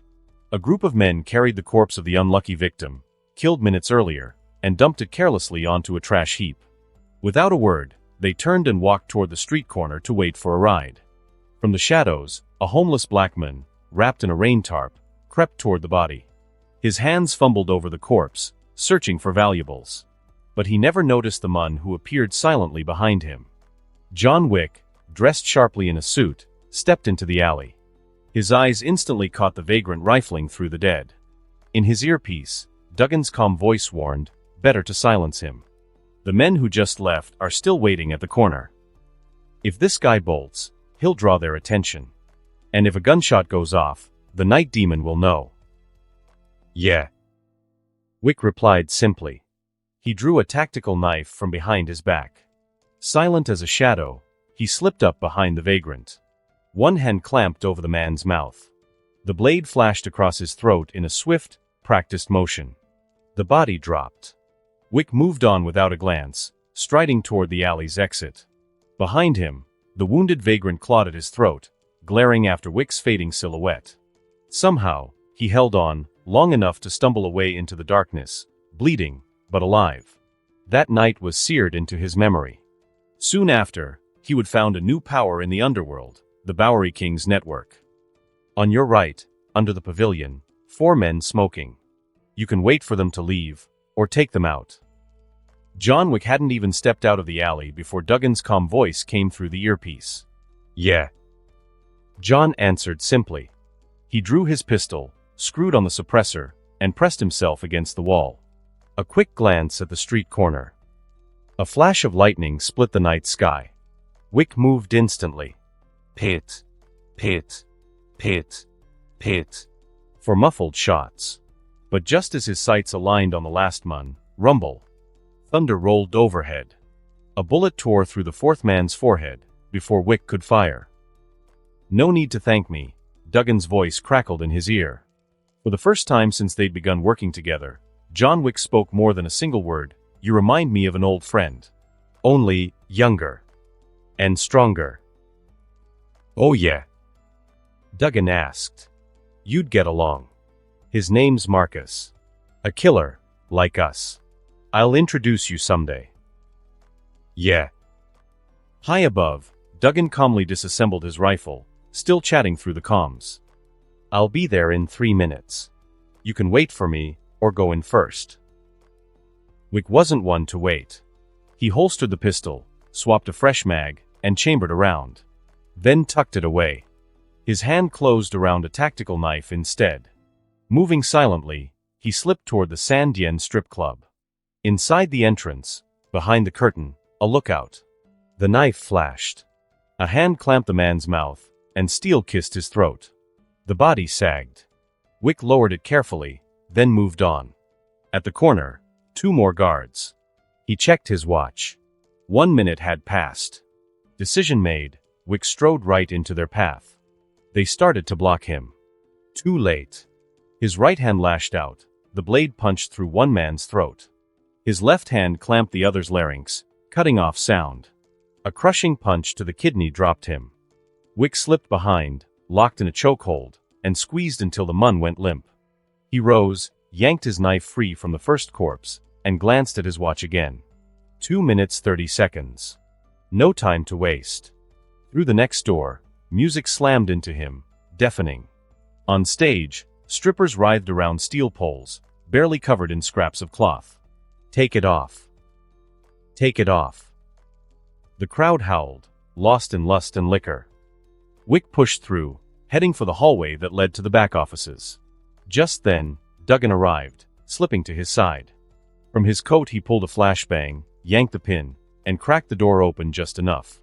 He tossed it in. Closed the door. Whump! A muffled blast. They moved as one, guns up, door swinging wide. Bang! Bang! Bang! Bang! Shots snapped in rhythm with the pounding club music. 4 of the night demon's men dropped instantly. As Wick strode past, he coolly delivered insurance shots to the last 2 bodies. Only then did he move with Duggan toward the office door. Inside, the night demon had already sensed something wrong. Years in the underworld honed his instincts razor-sharp. Gun in hand, he pressed himself to the wall, peering through the glass pane on the office door. He saw Wick's silhouette. Not Duggan's. Still, it was enough to put him on edge. He reached for his phone, then froze. The club was nearly empty. Only a dozen men were left to watch the place. Everyone else had been sent out to quell the chaos across the city. Damn it, that bastard Alex planned this from the start. He cursed under his breath. The pieces fell into place, the deaths of 2 assassins under his hand, the growing pressure on his turf. Tonight was meant to corner him. A life-or-death duel. Excitement lit his eyes. 1-on-1, maybe he could kill the Baba Yaga. Outside, Wick glanced at Duggan. Held out his hand. Gestured. What? Duggan asked. Flashbang. None left. Wick didn't reply. Instead, he lifted a boot and slammed the door open. He raised his bulletproof suit jacket like a shield and charged in. Bang. Bang. Bang. Rounds slammed into him, stopped by the Kevlar weave. Pain lanced through his ribs. He dove behind a sofa, drew his pistol, and snapped off 2 wild shots. Enough to keep the pressure on. Bullets whistled past the night demon, shattering a bottle of wine in the bar. Cursing, he ducked under the counter, pausing his fire. In that brief silence, Duggan strolled in calmly, taking cover behind a safe. 3 men now formed a deadly triangle: Wick, Duggan, and the night demon. Duggan leveled his sights. Patient. The moment the night demon showed his head, he was ready to put a bullet straight through it. John Wick leaned out, then instantly pulled back. His eyes swept across the bar counter area. No sign of the night demon. No muzzle peeking out either. He crouched, carefully sliding along the side of the sofa. Behind the bar, the night demon checked his pistol's magazine and drew a steadying breath.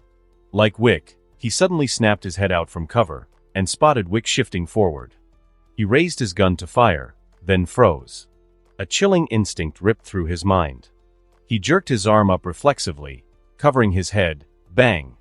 A bullet slammed into his hand, pain detonating in his skull. The impact forced the pistol from his grip. Shock shot through him. Another assassin. Not just Wick, someone else was in the room. But there was no time to process. Through sheer will, he reached for the second pistol tucked at his waist. Rolling across the floor, he yanked up his bulletproof jacket for cover and charged straight at Duggan. Bang! Bang! Bang! He fired in a wild burst, driven by one thought: even if he took a hit, he had to drop at least one of them. 1 against 2 meant certain death.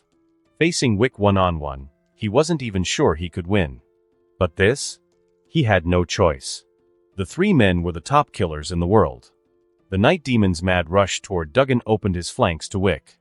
Bang! Bang! Bang! 2 shots tore into his legs and ankle, and another into his back. Wick hadn't gotten a headshot, but the hits crippled him, slowing him down. At the same time, Duggan reacted with equal speed. Unlike others, he didn't retreat. He raised his own bulletproof jacket as a shield and countered head-on. Bang! Bang! Bang! Rounds slammed into legs, back, and arms. The vest held, but the raw impact left the night demon reeling in pain. Neither side yielded. Neither slowed. They collided. Both fired at point-blank range, each bullet slamming into the other's chest. The Kevlar absorbed the shots. But that was when John Wick struck. His arm coiled around the night demon's throat. He forced him down, pistol jammed against his forehead. One pull of the trigger, and it would be over. But once again, the night demon's ferocity exploded in a desperate counter. He twisted his pistol downward and jammed it against his own side. Bang! The round punched through his own shirt, into Wick's abdomen behind him. Both men staggered, collapsing onto the floor. Blood spread across Wick's white shirt.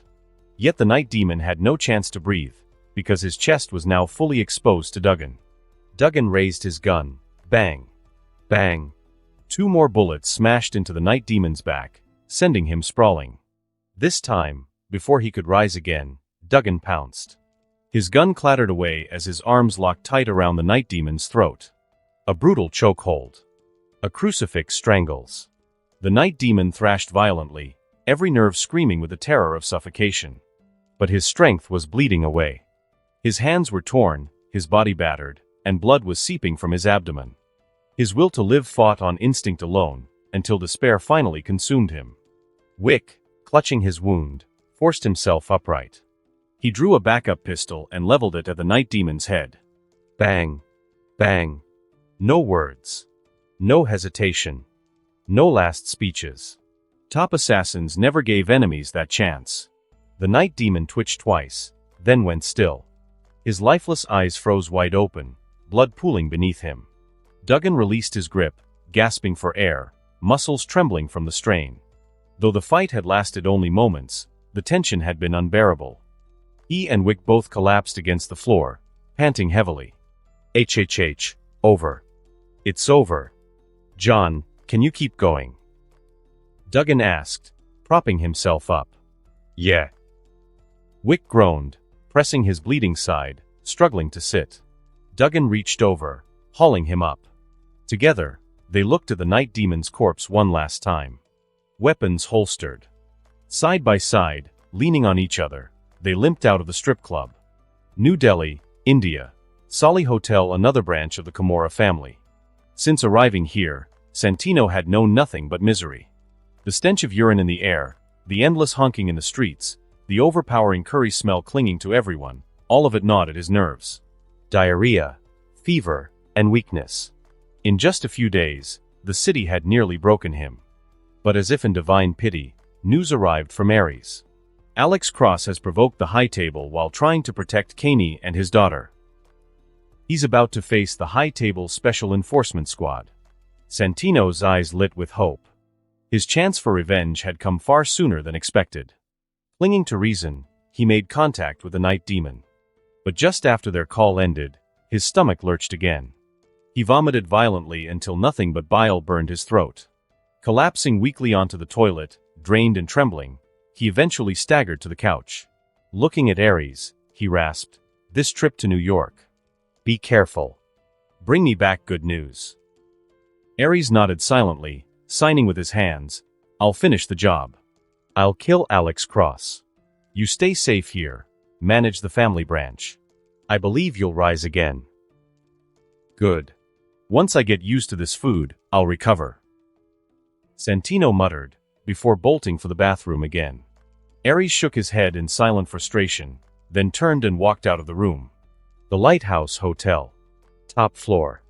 From his backpack, Alex pulled out a vial of milky white liquid, healing wax, blue. He poured it into the bathtub and stirred it gently until the clear water turned a cloudy white. Turning, he motioned to the unclothed Anna standing nearby. "Tonight, you'll sleep here. Soak well. With this medicine, your minor wounds will heal quickly." "All right," Anna nodded without hesitation. She stepped into the tub, stretched her long legs, and lowered herself into the milky bath.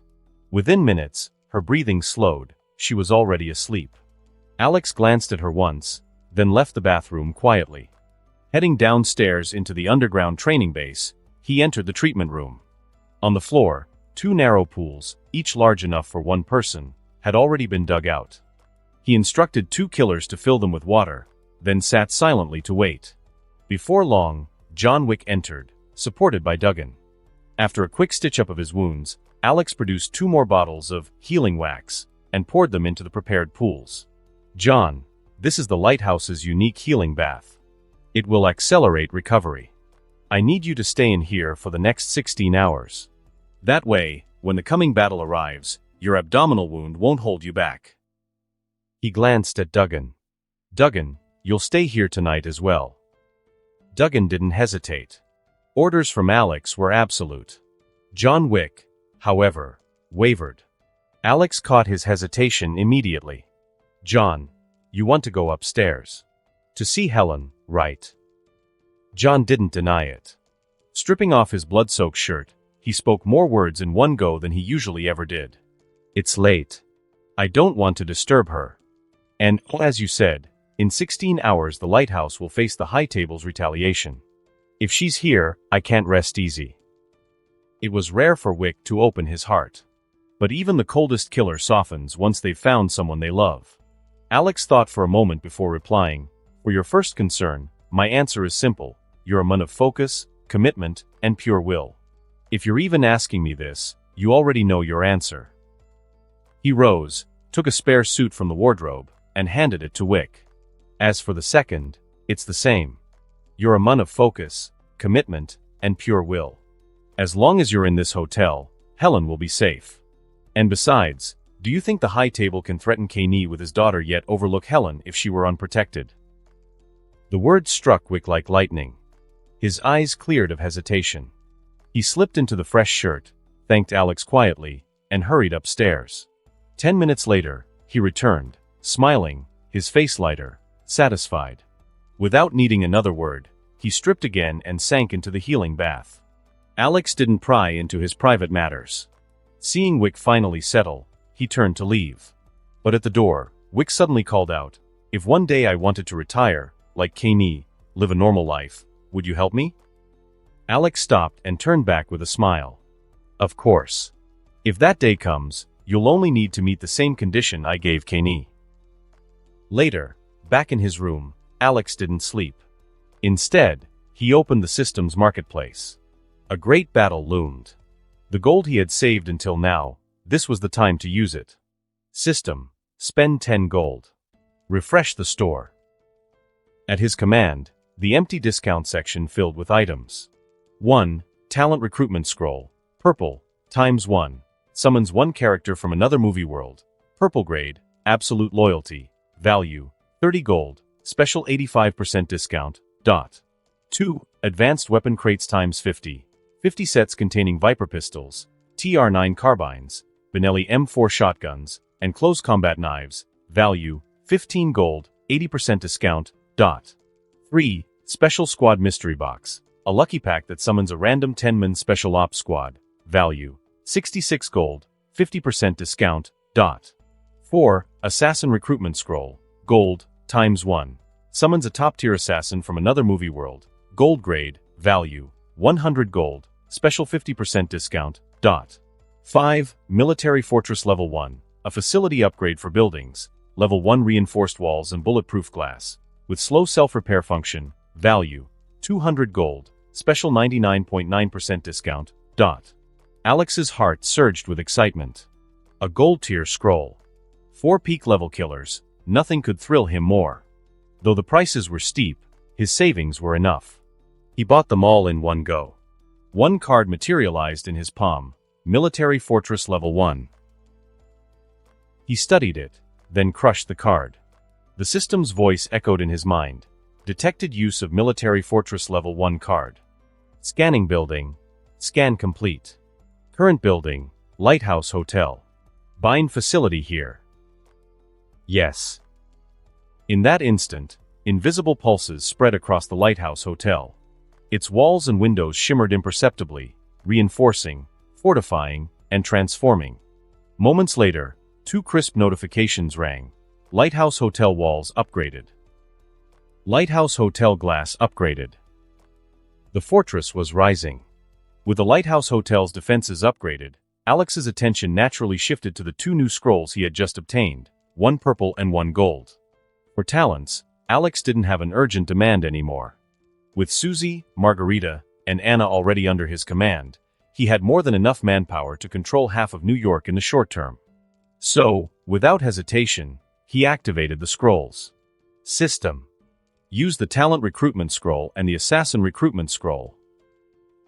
The next moment, 2 flashes of light, 1 purple, 1 gold, burst into the room. Before Alex stood 2 new figures. Name, Ramsey, age, 25 height, 170 centimeters skills, English proficiency level 4, close combat level 2, 750 style, firearms proficiency level 1, hacking proficiency level 5. Talents, tech genius level 4, reading people level 3. Evaluation, apart from her genius level hacking skills and decent looks, she has no outstanding specialties. Seeing her, Alex immediately thought of Margarita, another character from Fast and Furious, Hobbs and Shaw.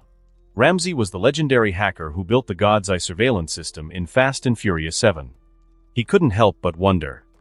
Would Margarita know her? Regardless, Alex was pleased. After all, what he lacked most right now wasn't firepower. It was technical experts, hackers, intelligence specialists, and top-tier doctors. The high table could instantly track any bounty target and broadcast their location worldwide. That wasn't just due to their vast network of informants in every city. Most likely, they had their own elite hacker core capable of global surveillance. Anna and Duggan had some hacking knowledge, but to turn them into professional cyber warriors would be nothing short of madness. Ramsey's arrival filled that gap perfectly. But before Alex could dwell on that, his attention shifted to the second figure, a strikingly beautiful woman. Name, Fox, alias, the Fox age, 28 height, 173 centimeters skills, English proficiency level 4, close combat level 4, firearms mastery level 5, driving mastery level. Talents, curve shot technique level 4, adrenaline surge level 4. Evaluation, have you ever seen a bullet turn a corner? Sexy, deadly, and completely unexpected.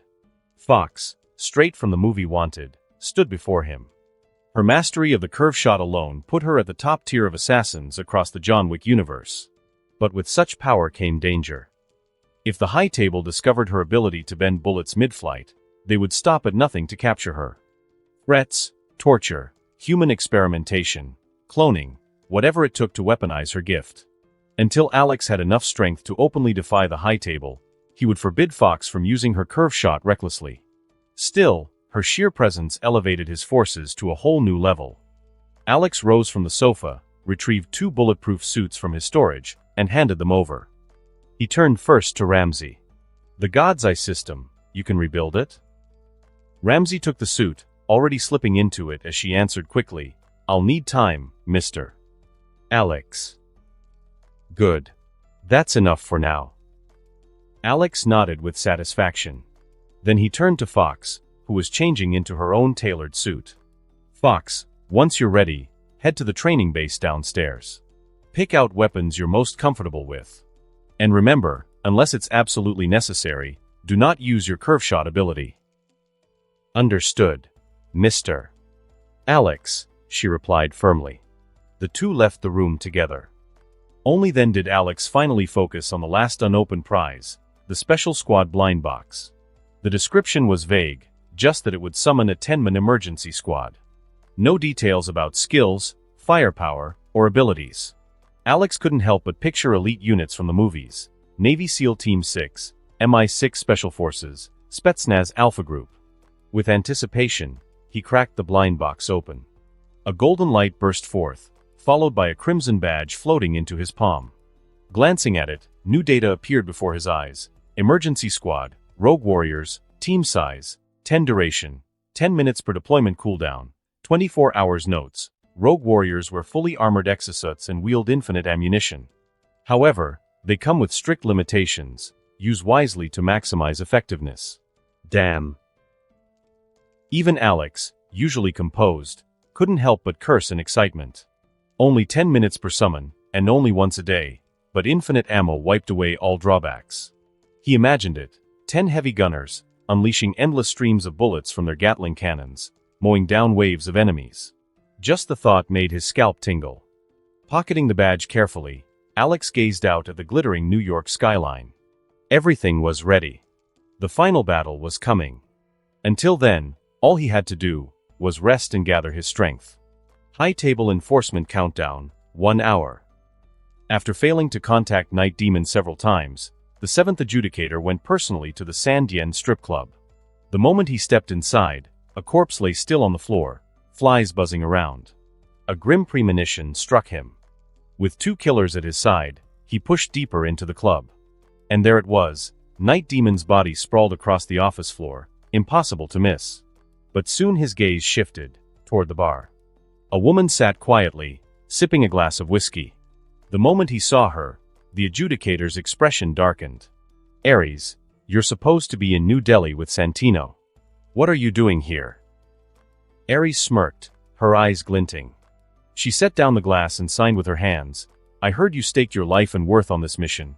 Her face carried a trace of mockery. Still, she poured another glass of whiskey and slid it toward him.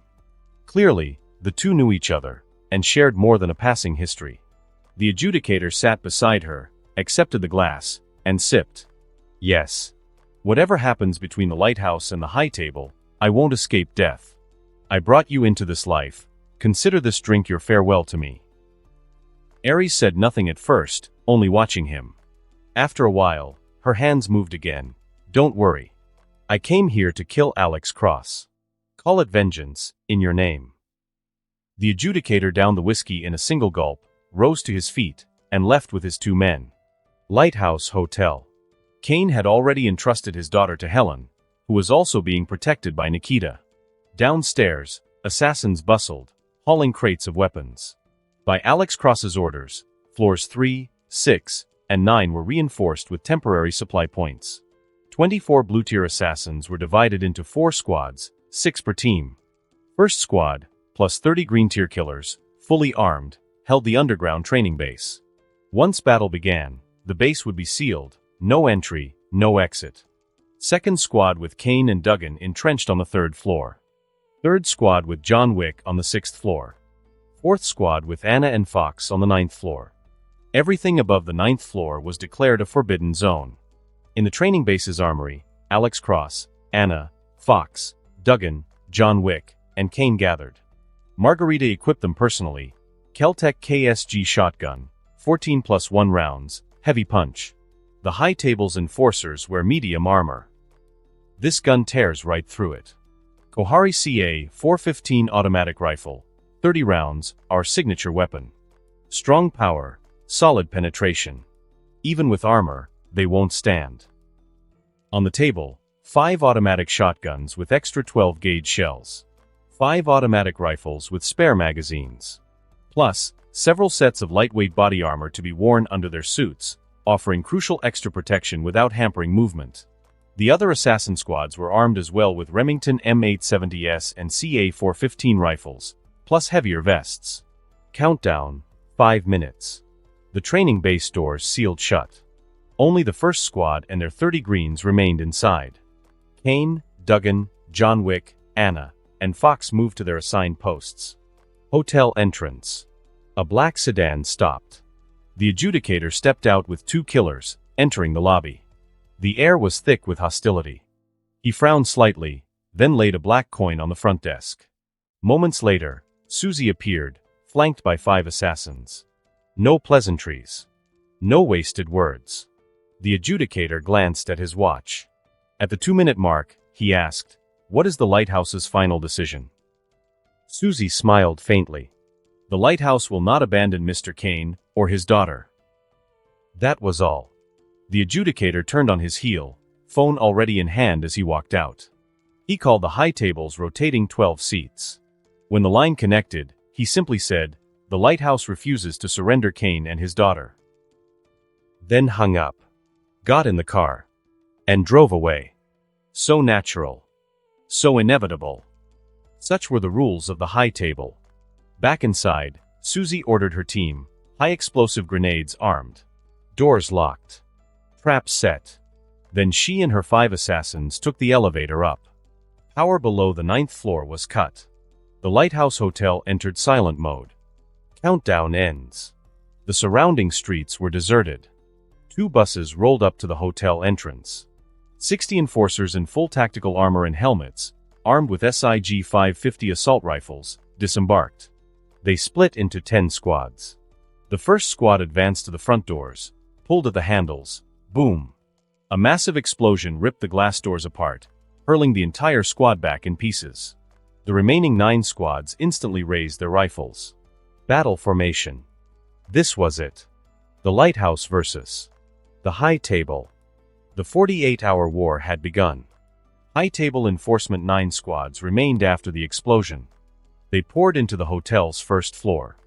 3 of them broke off, moving down the stairwell toward the underground garage. The instant they stepped into the darkness, boom! A Keltec KSG shotgun thundered. The first enforcer in line was blasted backward, smashing into 2 men behind him before collapsing in a heap. His chest plate cracked apart, blood and flesh spraying. Ambush. Return fire. Gunfire roared down the stairwell. But Duggan was already sliding sideways behind cover. The pump clacked. He stepped back 2 paces.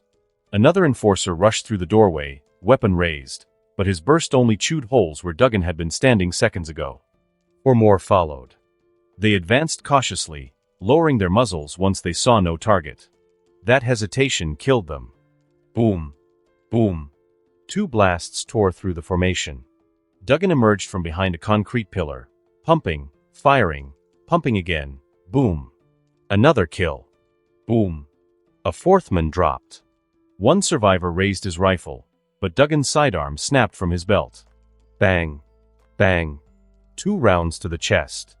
The enforcer staggered, frozen. Duggan finished him with a shotgun blast. He racked the KSG again, swinging toward the stairwell, just as the second squad rushed the door. Boom. Boom. The first 2 enforcers were blown back into their comrades. Reload. Turn. Another blast to the half-dead body on the floor. Clean. Efficient. The switch toggled. The alternate magazine fed a new shell. Boom. Another kill at the stairwell. Duggan stepped back, slipping out of their angles. 2 wounded men had crawled across the floor, trying to flank him. Boom. 1 shot ended both. He retreated deeper, slipping into a preset second kill zone. The shotgun's chamber emptied. He swapped in a fresh tube, 14 shells ready. By now, 2 full squads had pushed into the garage. They hugged cars for cover, spreading out, but Duggan was already behind them. Boom. 1 shell punched through armor, spine, and lungs. The enforcer collapsed instantly. The others spun, rifles up, but Duggan melted behind another vehicle, shifting angles. Boom. Clack boom. 2 more fell. Automatic fire tore across the garage, sparks flying. Duggan ducked low, ghost-like. Every shot he took landed. Every shell dropped a mun. Fear began to spread in the high table squads. Their numbers were bleeding away, and still the shadow kept moving. Finally, one of them barked into his comms, heavy resistance in the garage, requesting immediate support. First floor. 3 other squads advanced cautiously down the halls, clearing rooms. Too smoothly. Too quiet. Until they reached the kitchen. The leadman stepped inside. Boom. The blast flung him backward through the doorway, guts shredded. Kane stood inside, cold-eyed, reloading. He didn't retreat. Didn't blink. The second man poked his head through. Boom. Half an arm was gone before he could lift his rifle. Grenades rolled in. 2 of them. No escape. Kane yanked open a freezer door, diving behind it. Crockum. Twin explosions shook the kitchen. The survivors charged. 4 men poured through the smoke, rifles blazing. Kane slammed the freezer shut and rolled across the floor behind the iron counter. Came up at the stove. Boom. 1 dead. His free hand grabbed a pot of boiling oil. Whoosh. Scalding liquid splashed across armored faces. Screams filled the room. Clack boom. Clack boom. Each scream was cut short by buckshot. Kane moved like a machine, reloading in rhythm. Then, he snatched up a butcher's cleaver from the counter. Whipped it across the kitchen. The spinning blade buried itself into a helmet, rattling the enforcer to his core. Before he could recover, boom. Kane was there, shotgun leveled. The blast caved in his chest. Another pump. Another shell. He fired at the doorway, forcing the second wave back. Switch. Fresh magazine chambered. Kane reached the threshold, drew his pistol, and fired twice outside. Bang. Headshot. Bang. Chest shot. The leadman collapsed. Kane stepped through with the shotgun raised. Boom. Point-blank death. But behind him, 5 more armored killers waited. Their rifles rose. Kane's shotgun racked again. And the kitchen descended into a brutal, close-quarter slaughter. Watching a teammate die right in front of them, the remaining enforcers instantly raised their weapons. At that exact moment, as the closest enforcer to Kane pulled his trigger, Kane's boot smashed down hard on the gun grip in the man's hands. Rat-tat-tat. The bullets went wild, tearing into another enforcer who was just about to fire, dropping him before he could react. In a blink, Kane shifted again. One hand seized control of the rifle still spitting rounds, and the other hand drew his pistol from his waist. Bang. Bang. 1 to the head. 1 to the chest. Another enforcer staggered back, disabled. Kane yanked the shooter hard, dragging him into his own line of fire as a shield. Rat-tat-tat. The last standing enforcer opened up. Too late. Every bullet slammed into his comrade's body instead. Using the impact, Kane bent low, his shotgun already chambered. Boom. One blast ended the enforcer, who was trying to crawl back to his feet. He grabbed a bone cleaver from a corpse's helmet, stood tall, and with his left arm choking the unlucky shield against him, he swung SHHK. The cleaver hacked into an enforcer's shoulder and neck, artery spraying in a crimson storm. Kane shoved his human shield aside, chambered around. Boom. One enforcer down. Boom. Boom. Finishing shots. No hesitation. The kitchen floor was silent now, painted in red. Kane didn't linger, he was already sprinting toward the stairwell leading to the second floor. Underground parking garage, Duggan moved like a ghost, silently cutting down 3 men. Of the 3 enforcer squads that descended into the garage, 18 men total, only 9 remained. But reinforcements were coming. One squad meant for Kane had been diverted here after the distress call. Duggan knew he had to end this fast. He abandoned cover tactics. Instead, he slipped to his own car. Door open. Engine roaring. Pedal slammed. The car shot forward, ramming straight into the cluster of 9. 2 went flying. Duggan kicked the door open mid-roll, slamming it into another man as he leapt out with a shotgun in hand. The car plowed into a second enforcer, pinning him against another vehicle, a bloody sandwich. Gunfire erupted. Rat-tat-tat. The enforcers shredded the car into Swiss cheese. But Duggan was already gone. Kachk. A shotgun round thundered behind one man's back. Boom. Blood. Collapse. Kachk. Boom. Another one down. The door-crushed enforcer finally finished. Panic spread. The survivors swung their rifles, trying to lock on. But Duggan was quicker. He drew his pistol instead of reloading. Bang. Bang. Bang. Bang. 4 shots. 4 men's trigger fingers stopped mid-pull. Bullets ripped past him. He rolled, slid behind a car, and fired beneath it. Bang. Bang. 2 rounds into another enforcer's feet. Screams of agony. He dropped his weapon. Back to the shotgun. Kachk. Boom. Execution. Kachk. Boom. Another one down. The last enforcer fired wildly, bullets chasing Duggan's shadow. But mid-roll, Duggan drew his pistol again. Bang. Bang. Breaking his aim. He hurled the empty gun into the shooter's face, then Kachk. Boom. Final kill. The garage fell silent. 3 squads wiped out. On the second floor, 3 more enforcer teams swept through offices, restaurants, laundry, and storage. Empty. Just as they turned back for the stairwell to push higher, Kane was already there. From above, boom. A shell took half an enforcer's skull clean off. Another blast ripped through the chest of the man hugging the wall. Kane stepped back, calm, withdrawing to the first floor. Out of 60 enforcers who came in, only 22 remained. The war was far from over. Third floor. Kane pushed through the stairwell door, moving straight toward the farthest supply station. The long corridor had been hastily fortified with makeshift cover. 6 enforcers of the second squad crouched in ambush, CA-415 automatic rifles ready, sights fixed on the stairwell. The moment he stepped into the supply station, rat-tat-tat. Gunfire erupted outside. Bullets shredded the entrance door like paper, sparks and splinters raining down. Inside, Kane immediately tossed aside his Keltec KSG shotgun. This thing won't work for close quarters. I need something one-handed, high capacity.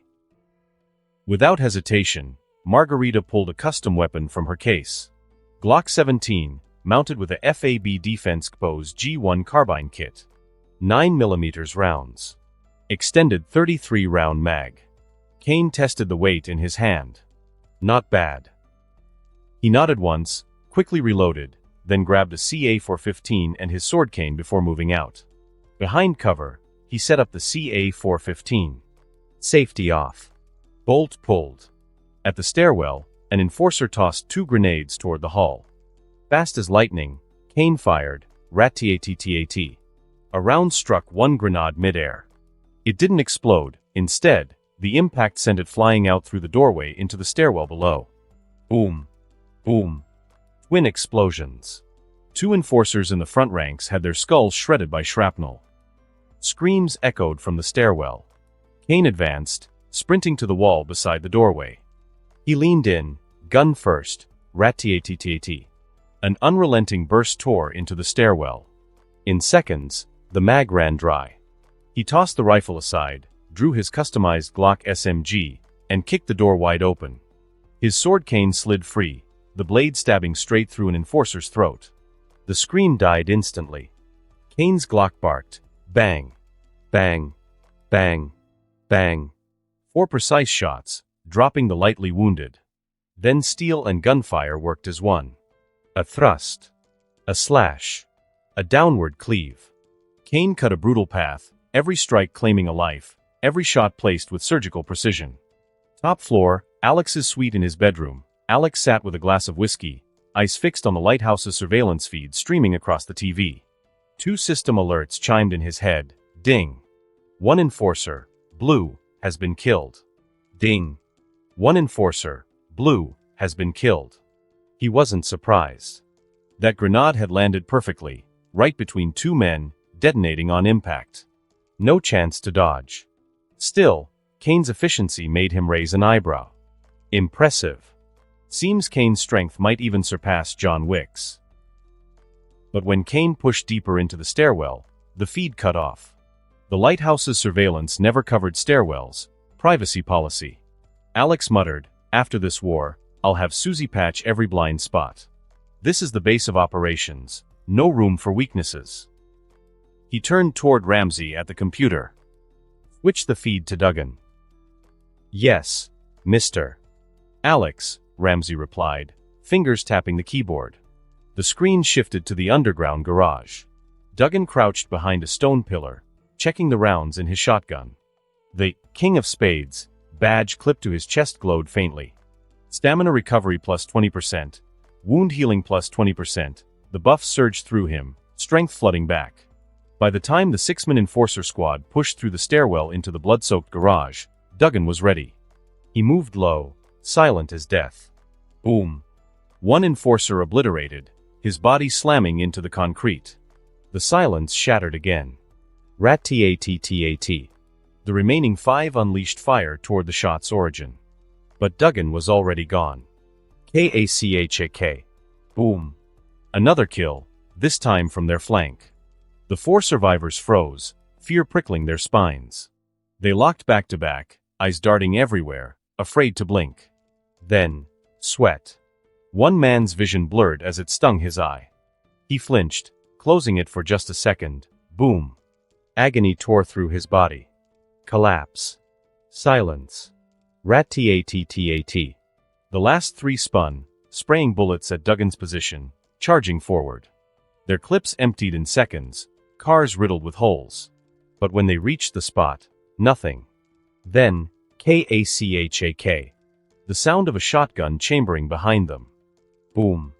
Through the surveillance feed, Alex watched as Duggan cleanly dispatched the final enforcer. A faint smile tugged at his lips. Duggan was best known for distance work, precision rifles and long-range executions. But his recent performance told a different story.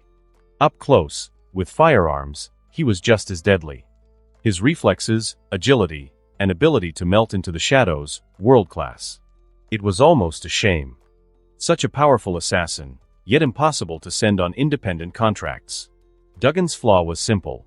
People loved to stiff him on payment. Alex shook his head. At that moment, Ramsey's voice cut in beside him. Mr. Cross, the high table just published an open contract. On the screen, lines of digital bounty notices began to scroll. Open contract. Target, Alex. Identity, leader of the Lighthouse Syndicate. Reward, $15 million. Time limit, 47 hours. Location, Lighthouse. Live update, not just Alex, Anna, Duggan, Kane, even John Wick. Every assassin inside the lighthouse was tagged. Anna Poliatova, $10 million.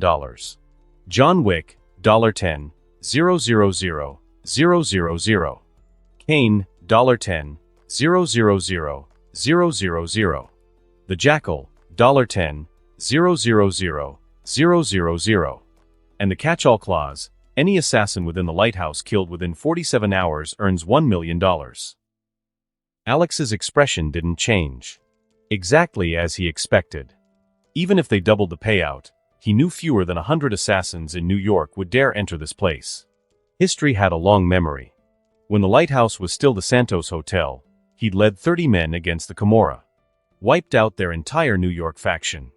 Took down more than 100 bounty hunters in the process.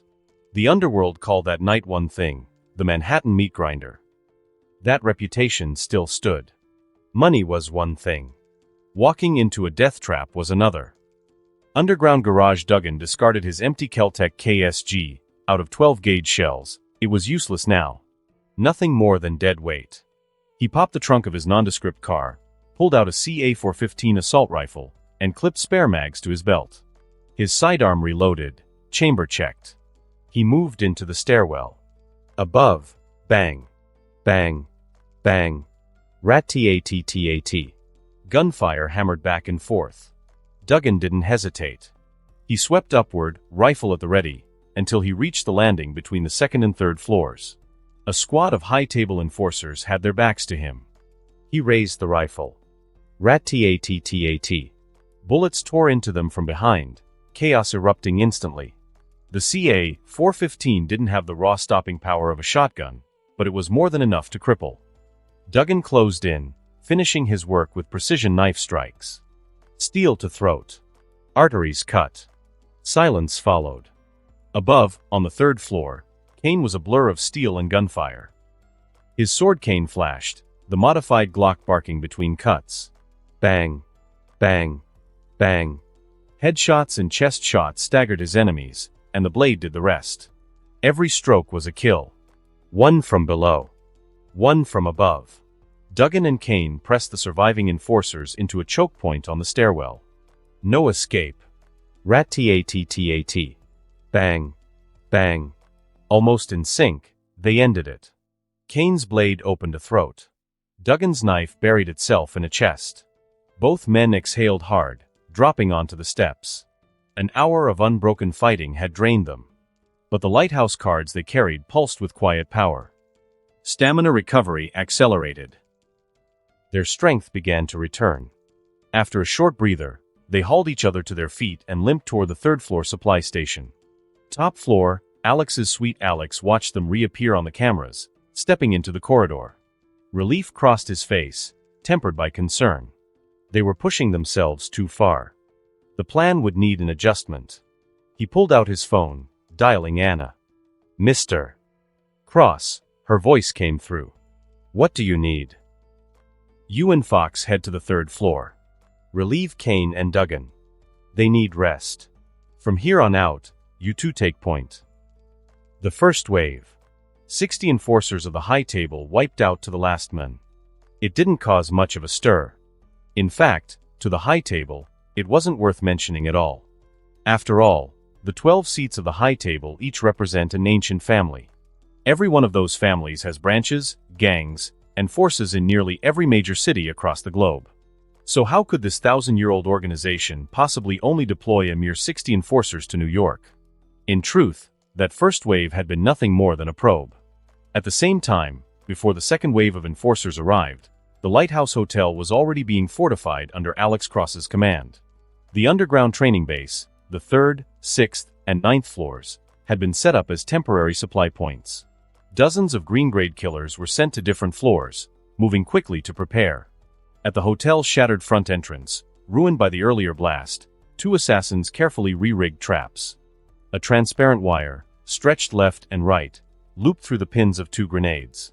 The grenades were buried beneath piles of rubble on either side of the doorway. Likewise, from the 1st floor to the 6th, random rooms were chosen on each level and fitted with trigger-based explosives. And in the stairwells, beneath the corpses of the high-table enforcers from the first battle, at blind corners and overlooked steps, various mechanical traps were hidden. About an hour later, Ramsey spotted the second wave through surveillance. More enforcers. And with them, dozens of bounty hunters eager to gamble their lives for the open contract. 4 brand new buses rolled up to the hotel entrance. Beyond them, at the far edge of the camera's reach, a dozen scattered cars and motorcycles arrived. On those vehicles, shadowy figures were already checking and oiling their weapons. But those hunters hesitated. They wanted the high table squads to go first, so they could pick off the scraps. Or perhaps they were waiting, hoping the bounty would climb even higher. Of course, the high table didn't care about their petty thoughts. The bus doors hissed open. 120 fully armed enforcers stepped down, equipped just like the first wave. They quickly broke into formation, 20 squads of 6. As always, the team nearest the front went ahead first. At the doors, they paused, gazing at the mangled remains of the previous squad. Every man there swallowed hard.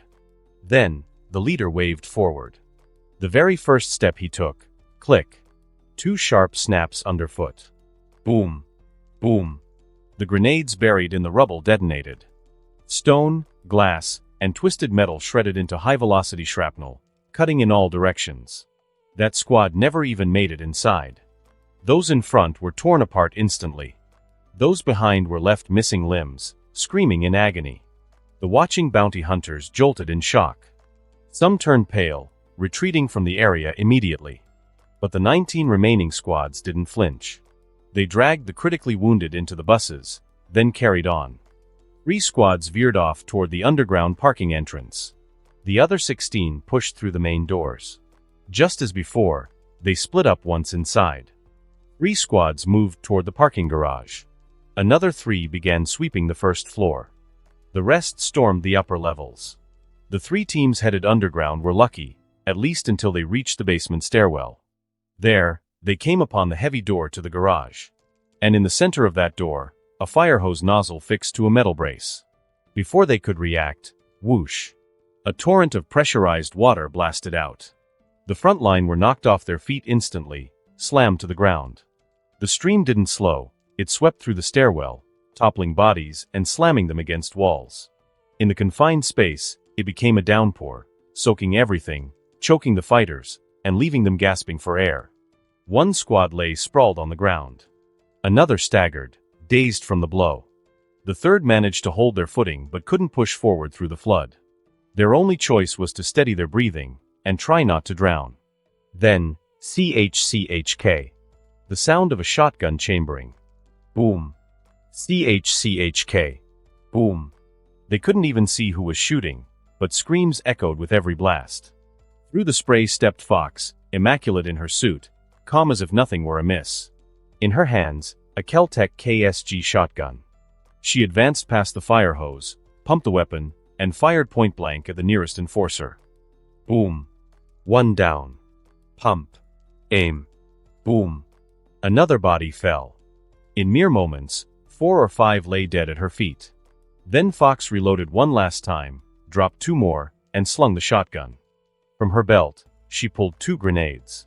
She bit out the pins and tossed them into the chaos. Without even glancing back, she turned and strolled out of the stairwell. Boom. Boom.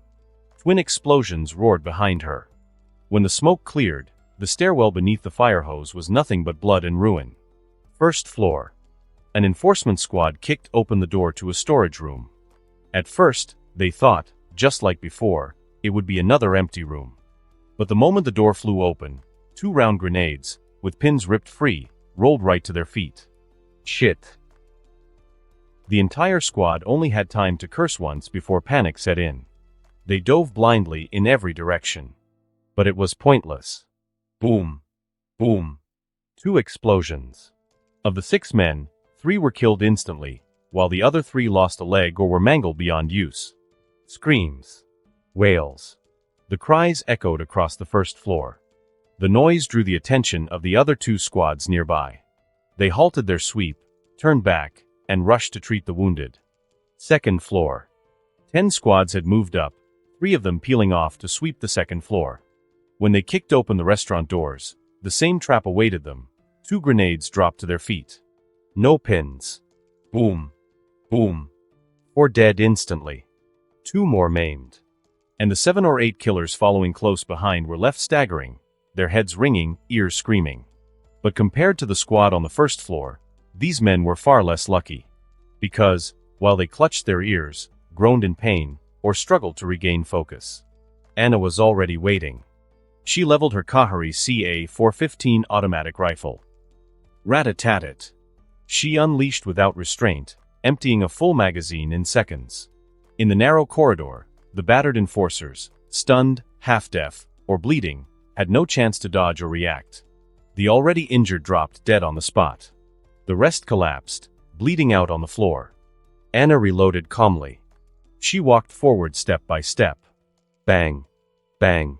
Each time she shoved the rifle barrel into a killer's mouth, a shot finished the job. In the blink of an eye, 3 entire squads were wiped out. Underground parking lot.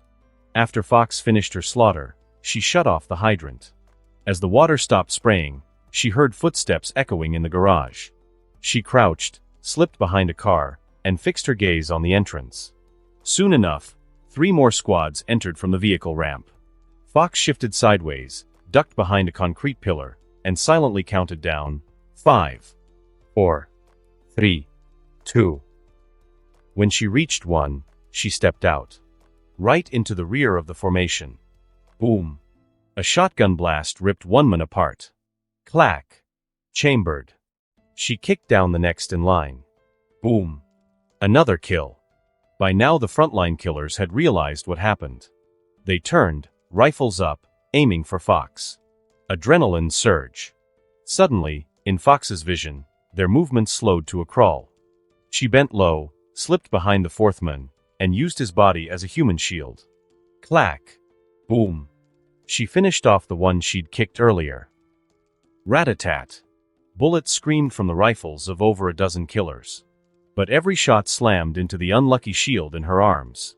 In seconds, the poor bastard's back was riddled with 60 or 70 holes.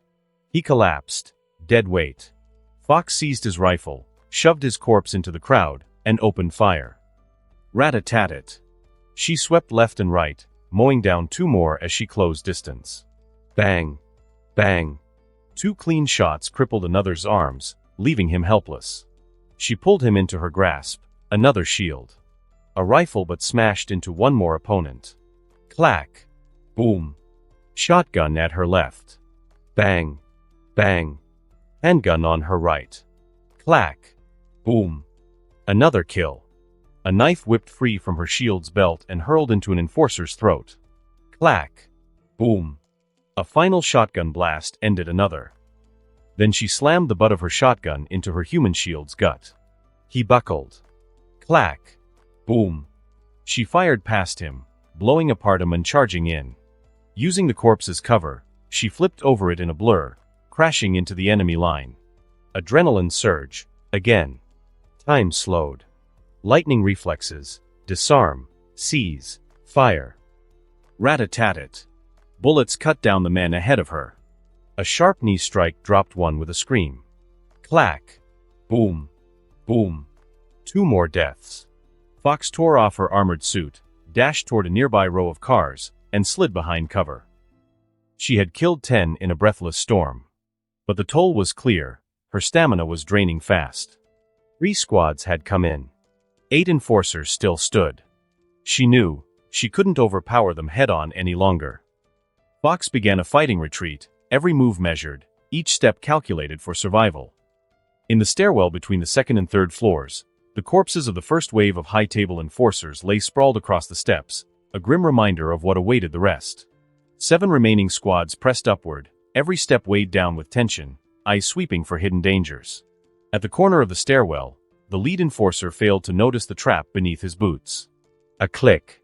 2 grenades rolled down from his feet. Boom. Boom. The twin blasts tore through the stairwell, claiming 4 or 5 lives and shearing away half the staircase itself. The consequences were catastrophic. Of the 42 enforcers, most were still crammed on the lower stairs between the 1st and 2nd floors. The collapsing steps, mangled bodies of the first wave, and grenades hidden beneath those corpses all crashed downward together. The carnage was immediate. 5 or 6 men were crushed on impact. A chain of secondary explosions followed. Boom. Boom. 7 or 8 more were blown apart, with several left writhing, mortally wounded. The stairwell erupted into chaos. Screams and groans filled the air. Meanwhile, on the 2nd floor, Anna had already slaughtered most of the enforcers there. Calmly, she ditched her empty Kohari CA-415 assault rifle, pushed open a nearby guest room door, and slipped inside. In the bathroom, She retrieved a stashed Keltec KSG shotgun, racked it, and leveled it toward the entrance. 3 seconds later, the door crashed open. 3 or 4 enforcers surged into the corridor. One twisted the bathroom handle. Boom! Anna's shotgun roared, blowing a massive hole through the wooden door and pinning the would-be intruder to the wall in a spray of blood. She darted to the side of the frame. A second later, rat-a-tat-tat. A storm of bullets tore through the bathroom, shredding porcelain, glass, and tile. She breathed deep, steadying her heartbeat. Then, she leaned her barrel into the splintered hole. Boom! Another enforcer fell. She kicked the bathroom door open. Boom! The tight corridor amplified the shot, nailing an enforcer against the wall, the door slamming shut behind him. 2 survivors, trapped outside. Anna didn't hesitate. Boom! A slug ripped through the door, shredding both men at the threshold. Stepping over their bodies, she emerged into the hall, chambered another round, and executed them where they writhed on the floor. The second floor was silent. Cleared. But the stairwell's echoing blasts and screams told her there was no time to linger. She advanced to the landing between the second and third floors, shotgun raised. Up ahead, high-table enforcers were filing cautiously down the half-destroyed staircase. Anna fired. Boom! Several men tumbled screaming, their bodies crashing to the floor below. She charged. Slamming into 2 enforcers not yet on the stairs, she sent one plummeting into the void while smashing the other into the wall. Dazed, he dropped his sidearm. Anna snatched it. Bang! Bang! Bang! 3 more fell mid-step, their return fire aborted. She shoved the pistol into the mouth of the dazed man beside her. Bang! Brains sprayed the wall. She let the corpse drop and yanked it into her arms as cover. Reloading smoothly, she fired again. Boom! Another fell from the stairs. Boom! One more was shredded, his armor cracking under the buckshot. Return fire raked the walls, forcing her down. Below, fresh enforcers were already storming upward. Anna gritted her teeth, chambered around, and hurled the corpse shield down at them. She leapt after it. Mid-fall, she tore free the jammed pistol from the corpse's mouth. Bang! Bang! Bang! Bullets tore into the shocked enforcers, who hadn't expected their enemy to fall from above. Anna hit the ground hard, rolled, and came up firing. Her pistol emptied in seconds. She ditched it, lunged forward, and tackled an enforcer mid-aim. They tumbled down the stairs together, crashing to the first-floor landing. With a vicious kick, she knocked him unconscious, stole his weapon, and unleashed hell. Rat-a-tat-tat. Bullets raked the stairwell, mowing down the high-table killers still charging from below. The massacre continued. After emptying the magazine, Anna rolled swiftly and snatched up her dropped Keltec KSG shotgun. Click! Round chambered. Boom! The last shell roared, taking out the farthest enforcer. Without pause, she yanked the empty mag, hurled it into the face of the nearest enforcer, and then drew a spare from her waist. While shoving it into the tube, she charged the closest target. Just as he was about to pull the trigger, she slammed into him, both of them crashing down. At that exact moment, the mag slid into place. Click! Round chambered. Boom! Point blank, another kill. Then, crack! The shotgun stock smashed backward, stunning the man beneath her. But as she racked the next round, a rifle barrel peeked out from the stairwell above. Side roll. Rat-a-tat-tat. Bullets shredded her previous position, turning the dazed enforcer into a bloody sieve. Anna pressed herself against the wall, hugging the blind spot below their line of fire. She pushed forward, charging toward the second floor. Meanwhile, underground. Fox had only rested a dozen seconds before the remaining 8 enforcers stormed in. She sidestepped, leveled her shotgun, boom. Dropped the leadman, then bolted across the lot. Her former cover was instantly shredded by a hail of bullets. Fox kept weaving, eyes sharp, calculating, and soon locked onto Duggan's inconspicuous little car. Her instincts told her instantly, full armored build. She veered, sprinting straight for the driver's seat. Fortunately, earlier Duggan had smashed the door into an enforcer, leaving it unable to close. That opening saved her. She dove inside just as the 7 closed in. Rat-a-tat-tat. Rounds peppered the bulletproof glass, cracking it with spiderweb rings. Fox didn't flinch. Click. She chambered around, ripped out the ignition wires, and sparked the engine alive. Pedal down. The car roared forward, then whipped into a sharp drift, swerving back toward the 7. They weren't fools. After a couple shots, they leapt aside. But Fox's driving was better. As the car spun, she swung open the passenger door and snatched one unfortunate into the seat mid-drift. The Mun stared, dumbfounded. Fox smirked faintly. Her hand dropped to the shotgun across her lap. Boom.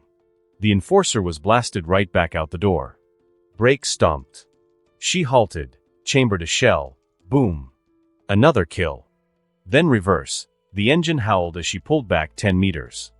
The 5 survivors sprayed the windshield, but the armored glass held. Fox steadied her breath and reloaded calmly inside.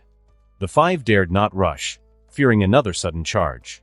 But the glass couldn't hold forever. Seconds later, Fox slammed the pedal again. The car lunged forward, forcing the 5 to scatter. She braked, letting the car spin out in a wide arc. As it skidded, she stepped out with practiced grace, shotgun in hand. Boom. 1 down. Reload. Boom. Another. Behind her, the runaway car smashed into 2 parked vehicles, crushing another unlucky enforcer flat. The last 2 raised weapons. Fox drew her sidearm. Bang. Bang. Bang. Quick, clean shots left them reeling. Calmly, she discarded the empty shotgun, grabbed a fallen assault rifle, and swept the line. Rat-a-tat-tat. 2 more corpses hit the concrete. Underground garage, Fox, alone, had annihilated 6 squads. 36 men. All dead. Outside the hotel, more bounty hunters arrived. Some saw their chance and came close. Others, hearing the blasts from inside, wisely turned back. Roughly 30 lingered, gripping weapons, exchanging grim looks. Then they moved toward the doors. Top floor. Through the cameras, Alex Cross had just watched Fox recreate her brutal, drifting pickup kill. Before he could even sigh in admiration, Ramsey's voice cut in, "Mr. Cross, bounty hunters at the front door. They're moving in." The screen shifted, showing the shattered entrance, and the hunters closing in. Alex Cross exhaled lightly. His response was calm and sharp. "Notify the team on the 6th floor. Serve our guests something heavier this time." The hotel's 6th floor. Windows that had been tightly shut suddenly opened one after another. From each, the black muzzles of rifles extended outward. 6 blue-ranked assassins from the 3rd Squad and 10 green-ranked killers leveled their Kohari CA-415 automatic rifles. The moment the bounty hunters below stepped into range, they pulled the triggers. Rat-a-tat-tat. A rain of bullets poured down. No warning. No threats. Only steel and fire. Bursts of rifle rounds tore through the would-be intruders. In an instant, the hotel entrance turned into a slaughterhouse of blood and bodies. This scene shocked the late-arriving bounty hunters still loitering nearby. One by one, most finally realized, some money just isn't worth dying for. The majority fled. But a few stubborn fools stomped the gas pedal, swerving toward the underground parking garage instead. In the rooftop monitoring room, watching through surveillance, Alex Cross sneered coldly. He no longer spared them a thought. Underground parking. Fox, having finished her massacre, rummaged through corpses. She grabbed 2 magazines, one jammed into her gun, one stashed at her waist. Panting hard, she began heading upstairs. At the stairwell, the battle raged on. Boom. Click. Boom. Anna, back on the 2nd floor, fired 2 brutal shotgun blasts, dropping 2 enforcers who had tried to ambush her. She swapped weapons in a blur. Her pistol barked in rapid succession. Bang. Bang. Bang. Cutting down 2 more killers mid-action. Even as she advanced, her bullets hammered their bodies, keeping them staggered and off balance. When the magazine clicked empty, she was already within striking distance. A sidekick smashed one assassin to the ground. The pistol flipped in her hand, then she rammed its butt into another man's eyes, teeth, and throat in a flurry of savage blows. 3 seconds. 2 bodies. Another killer lunged, only to be met with a heavy slam of Anna's shotgun. Kachuk. Boom. Dead. A quick pivot. Kachuk. Boom. Another kill. She exhaled deeply, glancing up at the ruined staircase. The squads that had already gone up would have to be handled by the others above. So she descended, planting herself on the stairwell steps. For once, she allowed herself to rest. Third floor stairwell, where squads of enforcers had finally breached through. They exchanged wary looks before pulling open the door to the guest floor. And the first thing they saw was an RPG screaming straight at them. The lead killer barely managed to shout, "RPG," before diving flat to the ground. Boom! The stairwell erupted. Debris and stone rained down, cascading all the way to the first floor. Anna, resting below, heard the blast. She smiled faintly. Relief. At that same moment, Fox arrived from the underground. The two women sat side by side on the steps, catching their breath, utterly unconcerned about the slaughter above. On the third floor, Margarita lowered the smoking rocket launcher with disdain. She slung the tube over her shoulder and strolled back to the supply point, uninterested in the wreckage left behind. One squad had been annihilated outright, another half destroyed. The remaining two squads proceeded with extreme caution, finding booby-trapped rooms along the way. After painstakingly clearing threats, they secured the floor and regrouped at the stairwell.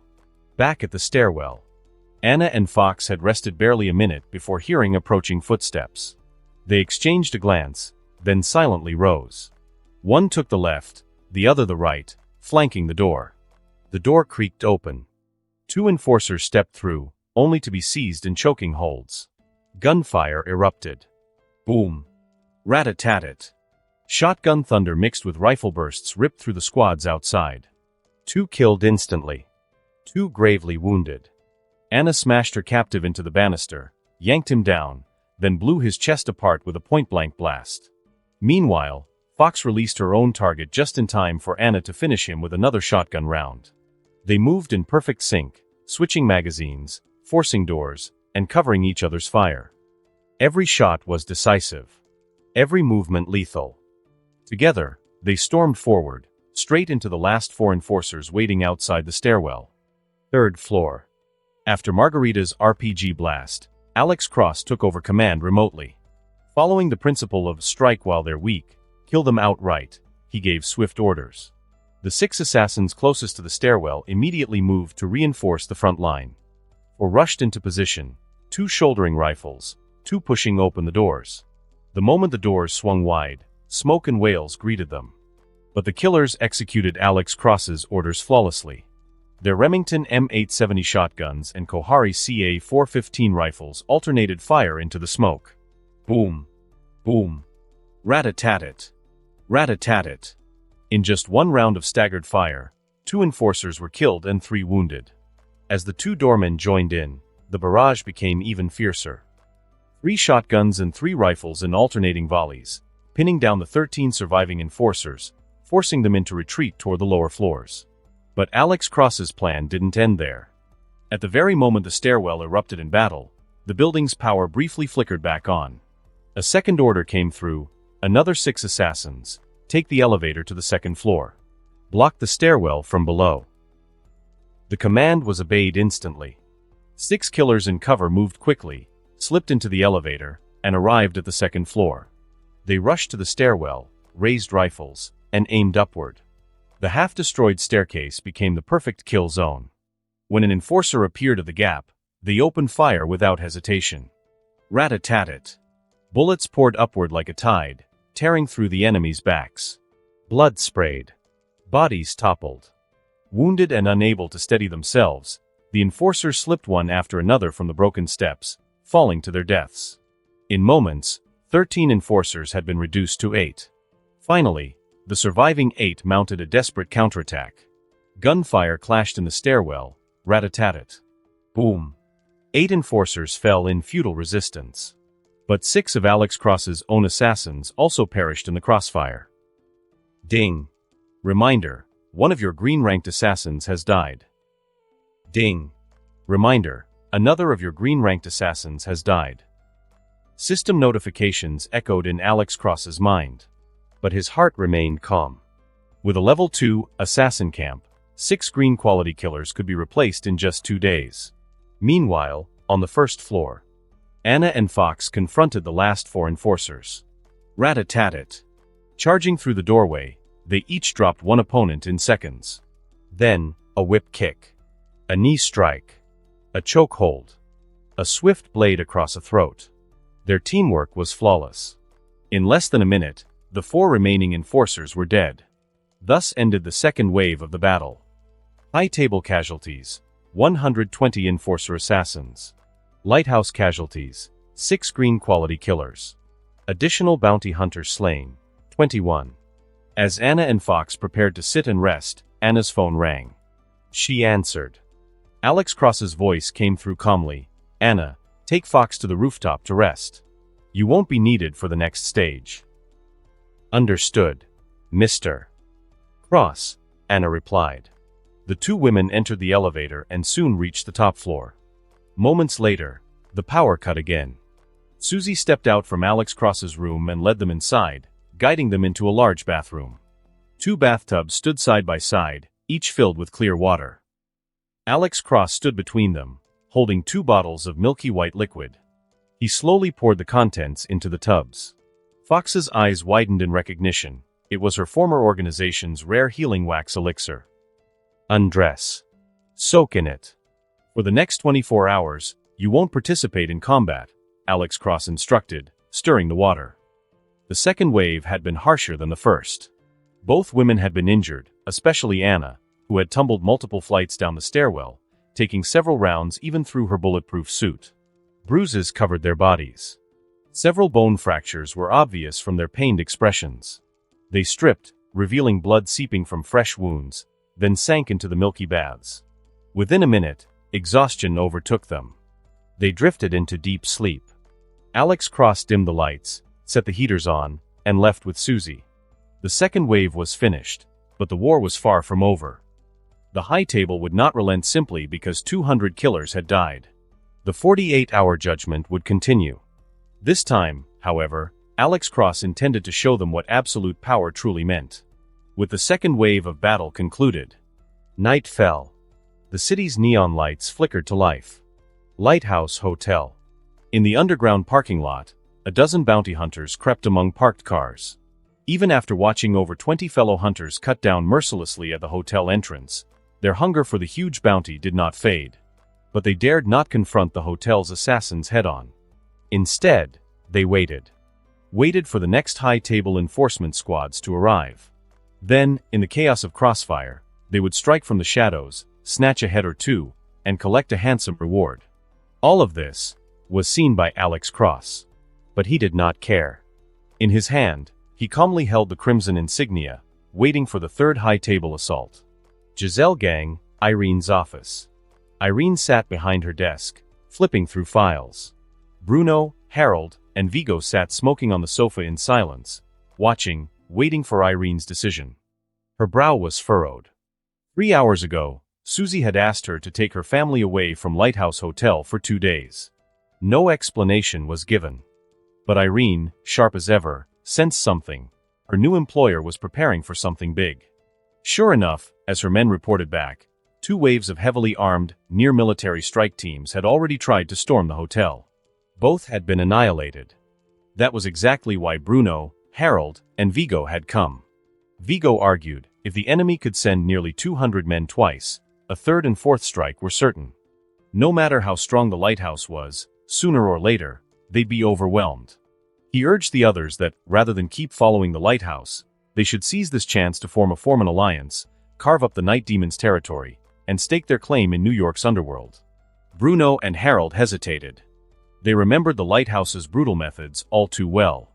So they turned to Irene for the final say. But Irene didn't answer. She continued flipping through gang dossiers, searching for a way to take over the Night Demon's former turf without a fight. Her silence came from conviction. She stood firmly with the lighthouse. Her new weapons distributor title had already filled her coffers. Even selling at only slightly below market prices, the volume was staggering compared to her old retail business. Steady supply from the hotel and clubs, and the terrifying power backing it all, unimaginable. She was certain. The hotel would not fall. Her role would be to prepare a gift once the battle ended, not to sit idle like Harold and Bruno, puffing cigars and pushing responsibility onto her. An hour later, Irene finally closed the files and looked up. "You've been waiting so long. Must I really spell it out for you?" The three men turned toward her. Her tone was calm and cold. "You can leave. Whatever you decide, I remain with the lighthouse." "Fine." Vigo stood first. He glanced at Irene, then at Bruno and Harold. "Our cooperation stands for now. We'll keep targeting the Night Demon's territory. The rest, we'll decide later." He left. Harold hesitated, then followed Vigo out, casting Irene one last complicated look. Only Bruno remained. He sat quietly, then asked, "Tell me, what chance does the lighthouse really have of winning?" Irene smiled with utter confidence, imitating Alex Cross's tone, "Certain victory. Perhaps waiting for midnight fatigue to set in, or perhaps the high table delayed, unsure how many squads to commit, but the third wave came late. 5 full hours later. Past midnight, when New York streets lay silent. On the hotel monitors, headlights appeared. 1, 2, 5, 6. Mr. Cross, 6 buses this time, about 180 men. Ramsey's voice jolted Alex Cross awake. He looked at the screen. 6 buses stopped near the hotel entrance. Wave after wave of enforcers poured out. This time, their armor had not improved, but their weapons had changed. At least a third carried Mossberg 930 shotguns. Clearly, the high table intended to fight fire with fire. Alex Cross only smiled faintly. He opened his palm. The crimson insignia gleamed in his hand. Inwardly, he spoke the command, "Use. Emergency Squad Insignia. Summon 10. Rogue Warriors." A flash of crimson light swept across the room. 1, 2. 10 figures appeared before Alex Cross, encased head to toe in heavy ballistic armor. Each wielding a Gatling gun, massive ammo belts draped over their backs, like 10 towering war machines, radiating suffocating pressure. They stood silently, awaiting orders. Alex Cross didn't bother studying every detail. He knew these rogue warriors would only exist for 10 minutes. No hesitation. He gave his command at once, "Go downstairs. Annihilate the enemy." As he spoke, he gestured to the assassin by the power controls. With a pull of the switch, clack, clack, clack. The building's lights flickered back to life, floor by floor, banishing the darkness. Tum, tum, tum. The 10 armored warriors marched heavily toward the elevators, 5 entering each lift. The elevators sagged under their weight, but fortunately, the hotel used commercial lifts rated for 10 tons. No embarrassing overload alarms. Alex Cross stood at the door, watching them descend, a trace of longing in his heart. If only such a force could be permanent. The thought sparked an idea. He might not be able to mass-produce the infinite ammo, 10-fold physique versions, but surely he could create a cheaper variant. Decision made. Once this was over, he would form a special unit modeled after them. At the hotel entrance, 6 buses lined up. 180 high-table enforcers filed out in squads of 6. Inside the building, the lights glowing floor by floor gave them a bad feeling. Still, they followed orders. 5 squads circled toward the underground parking lot.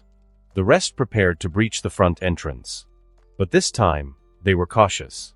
The first team stopped at the door, carefully checking every corner, searching for traps. After confirming nothing, one man stood and turned back to signal the others. Ding. Ding. The elevators in the lobby chimed. The enforcers froze, weapons raised, fingers on triggers. If enemies emerged, they would fire instantly. But what appeared left them scarred for life. One by one, faceless armored giants stepped out, each hefting a Gatling gun. The moment they saw the enforcers, the barrels began to spin. "Oh shit!" The squad cursed in unison, opening fire desperately. Rat-a-tat-a-tat. Boom. Boom. But despair hit them. Their bullets couldn't pierce the armor. Not even push them back a step. The barrels spun faster. Terror drowned their hearts. Only one thought remained: run. Too late. The storm of bullets came. BRRRRRRT. BRRRRRRT. The lobby erupted into carnage. Bullet streams shredded bulletproof glass, sofas, tables, walls, and the 6 enforcers who had stood their ground. Blood mist sprayed into the air. Flesh and fragments scattered across the hall. Tum. Tum. The 10 rogue warriors marched forward, guns blazing, toward the front doors. The first warrior stepped outside. 140 enforcers, still unaware of the slaughter inside, looked up. Shock. Horror. Hopelessness. It was like the night itself had fallen upon them. The closest men broke instantly, sprinting back toward the buses. Futile. The 10 warriors spread out in a line. The Gatling spun without pause. Bullets poured like a storm, cutting down enforcers like wheat before a scythe. Blood sprayed. Flesh burst. The rear rows tried desperately to board the buses. But the relentless barrage caught them mid-stride, sawing bodies clean in half. Clang. Clang. Clang. Even the buses themselves were torn apart. Armor shredded, windows blown out, tires ruptured, fuel tanks burst. Gasoline spilled and ignited in sparks. One bus after another went up in flames, turning the hotel's entrance into a sea of fire. The night sky glowed red. Half-bodies clawed across the ground, dragging themselves futilely, screaming, "Hell! Demons! Help me!" Their cries mixed with blood foam, then silenced forever as life drained from them. The rogue warriors stood coldly, watching the massacre. Their barrels still spun. They lowered their guns, firing another sweeping volley into the mangled remains, reducing corpses to pulp. Only then did they release the triggers. Tum. Tum. They turned, marching heavily back toward the hotel. Lighthouse Hotel. Underground parking lot. From dusk to deep into the night. After waiting 5 long hours, a dozen bounty hunters crouched in the shadows, waiting for the high table's enforcement squads. At first, their nerves were taut, hearts pounding with greed and excitement. The lure of big money made their eyes burn with madness. But as time dragged on, mosquito bites, the damp cold, and the scattered corpses from earlier battles, the stench of blood thick in the air, their frenzy slowly faded. Regret crept into their hearts. Just as they were about to give up, footsteps. From the parking lot's vehicle entrance. The hunters tensed, spirits snapping awake. They looked up. 30 high-table enforcers in combat gear appeared. The fight's about to start. The thought exploded in their minds. Excitement surged back, erasing their doubts. They held their breath, gripped their guns, eyes tracking the 5 squads as they advanced. They dreamed of what would happen next, the enforcers clashing with the hotel's assassins, chaos erupting. Then they could sneak in a few lucky shots, earning millions effortlessly. But that dream shattered quickly. The 5 squads advanced cautiously, reaching the bloodiest battlegrounds of the earlier fights. And still, not a single lighthouse assassin appeared. Damn it! Don't tell me they chickened out. One hot-tempered hunter muttered from the shadows. Before anyone could reply, ding! The elevator chimed. At the same time, heavy footsteps echoed from the stairwell. Tum! Tum! Tum! All eyes, bounty hunters and enforcers alike, snapped toward the sound. Muscles tensed, fingers ready on triggers, rifles and shotguns aimed, ready to unleash hell. And then, a Gatling gun appeared around the corner, its 6 barrels idly spinning. Behind it, a fully armored figure, head to toe, a walking fortress. Shock rippled through the hunters and enforcers. A shiver crawled up their spines. But fear was fleeting. The next instant, it turned into eternal despair. 1, 2, 3. 10 heavy armored giants emerged, each wielding a roaring Gatling, the rogue warriors. The hunters' hair stood on end, their bodies trembling. Those who had waited 5 miserable hours instantly regretted every second. Without hesitation, they bolted from their hiding places, sprinting for the exit. The enforcers reacted too, firing desperately as they retreated. But how could legs outrun bullets? The moment they opened fire, the rogue warriors locked onto their positions. BRRRRRRT. The barrel spun to full speed, spitting crimson fire. Bullets twisted like serpents across the garage, punching through concrete walls, sawing cars clean in half. As for the 30 enforcers, their bodies were torn apart instantly. Upper halves slammed onto the floor, spitting blood, while their lower halves staggered a few steps before collapsing, or being shredded again. The bounty hunters fared worse. The instant bullets touched them, they exploded into chunks of flesh, splattering across walls, car hoods, and windshields. The garage became a living hell. Tum. Tum. The heavy footsteps drew closer. The rogue warriors advanced, mowing down everything. A few survivors, lucky to have only lost a limb, dragged their broken bodies toward the exit. Tum. The warriors stopped beside them. The survivors turned, eyes wide with despair, staring into 6 black barrels aimed at their skulls. The barrels spun. Then silence. The rogue warriors swept the area one last time, ensuring no one survived. Satisfied, they turned back, their heavy boots echoing through the stairwell. Top floor. Alex Cross stood before the monitors, watching silently, checking his wristwatch. Ding. The elevator opened. The 10 rogue warriors stood before him again. Only 5 minutes had passed. Unexpected, yet reasonable. He didn't waste time. Turning, he beckoned. Susie and several assassins hurried over, circling the warriors, studying them from head to toe, and desperately recording every detail. If he could, Alex Cross wanted the most complete data possible before they vanished. Stripping their armor? Impossible. That alone would take more than half an hour. Time ticked away. At last, the 10 minutes ended. Crimson light flashed. The warriors vanished into thin air. Alex Cross lowered his gaze. In his palm, the emergency squad badge now displayed a countdown. Cooldown time, 23 hours 59 minutes and 59 seconds. And that concludes this episode. If you enjoyed it, I'd seriously love it if you guys could leave a like on the video, as it genuinely helps out so much, and it keeps me going, plus it takes only 1 second. That said, have a wonderful day. See you in the next one.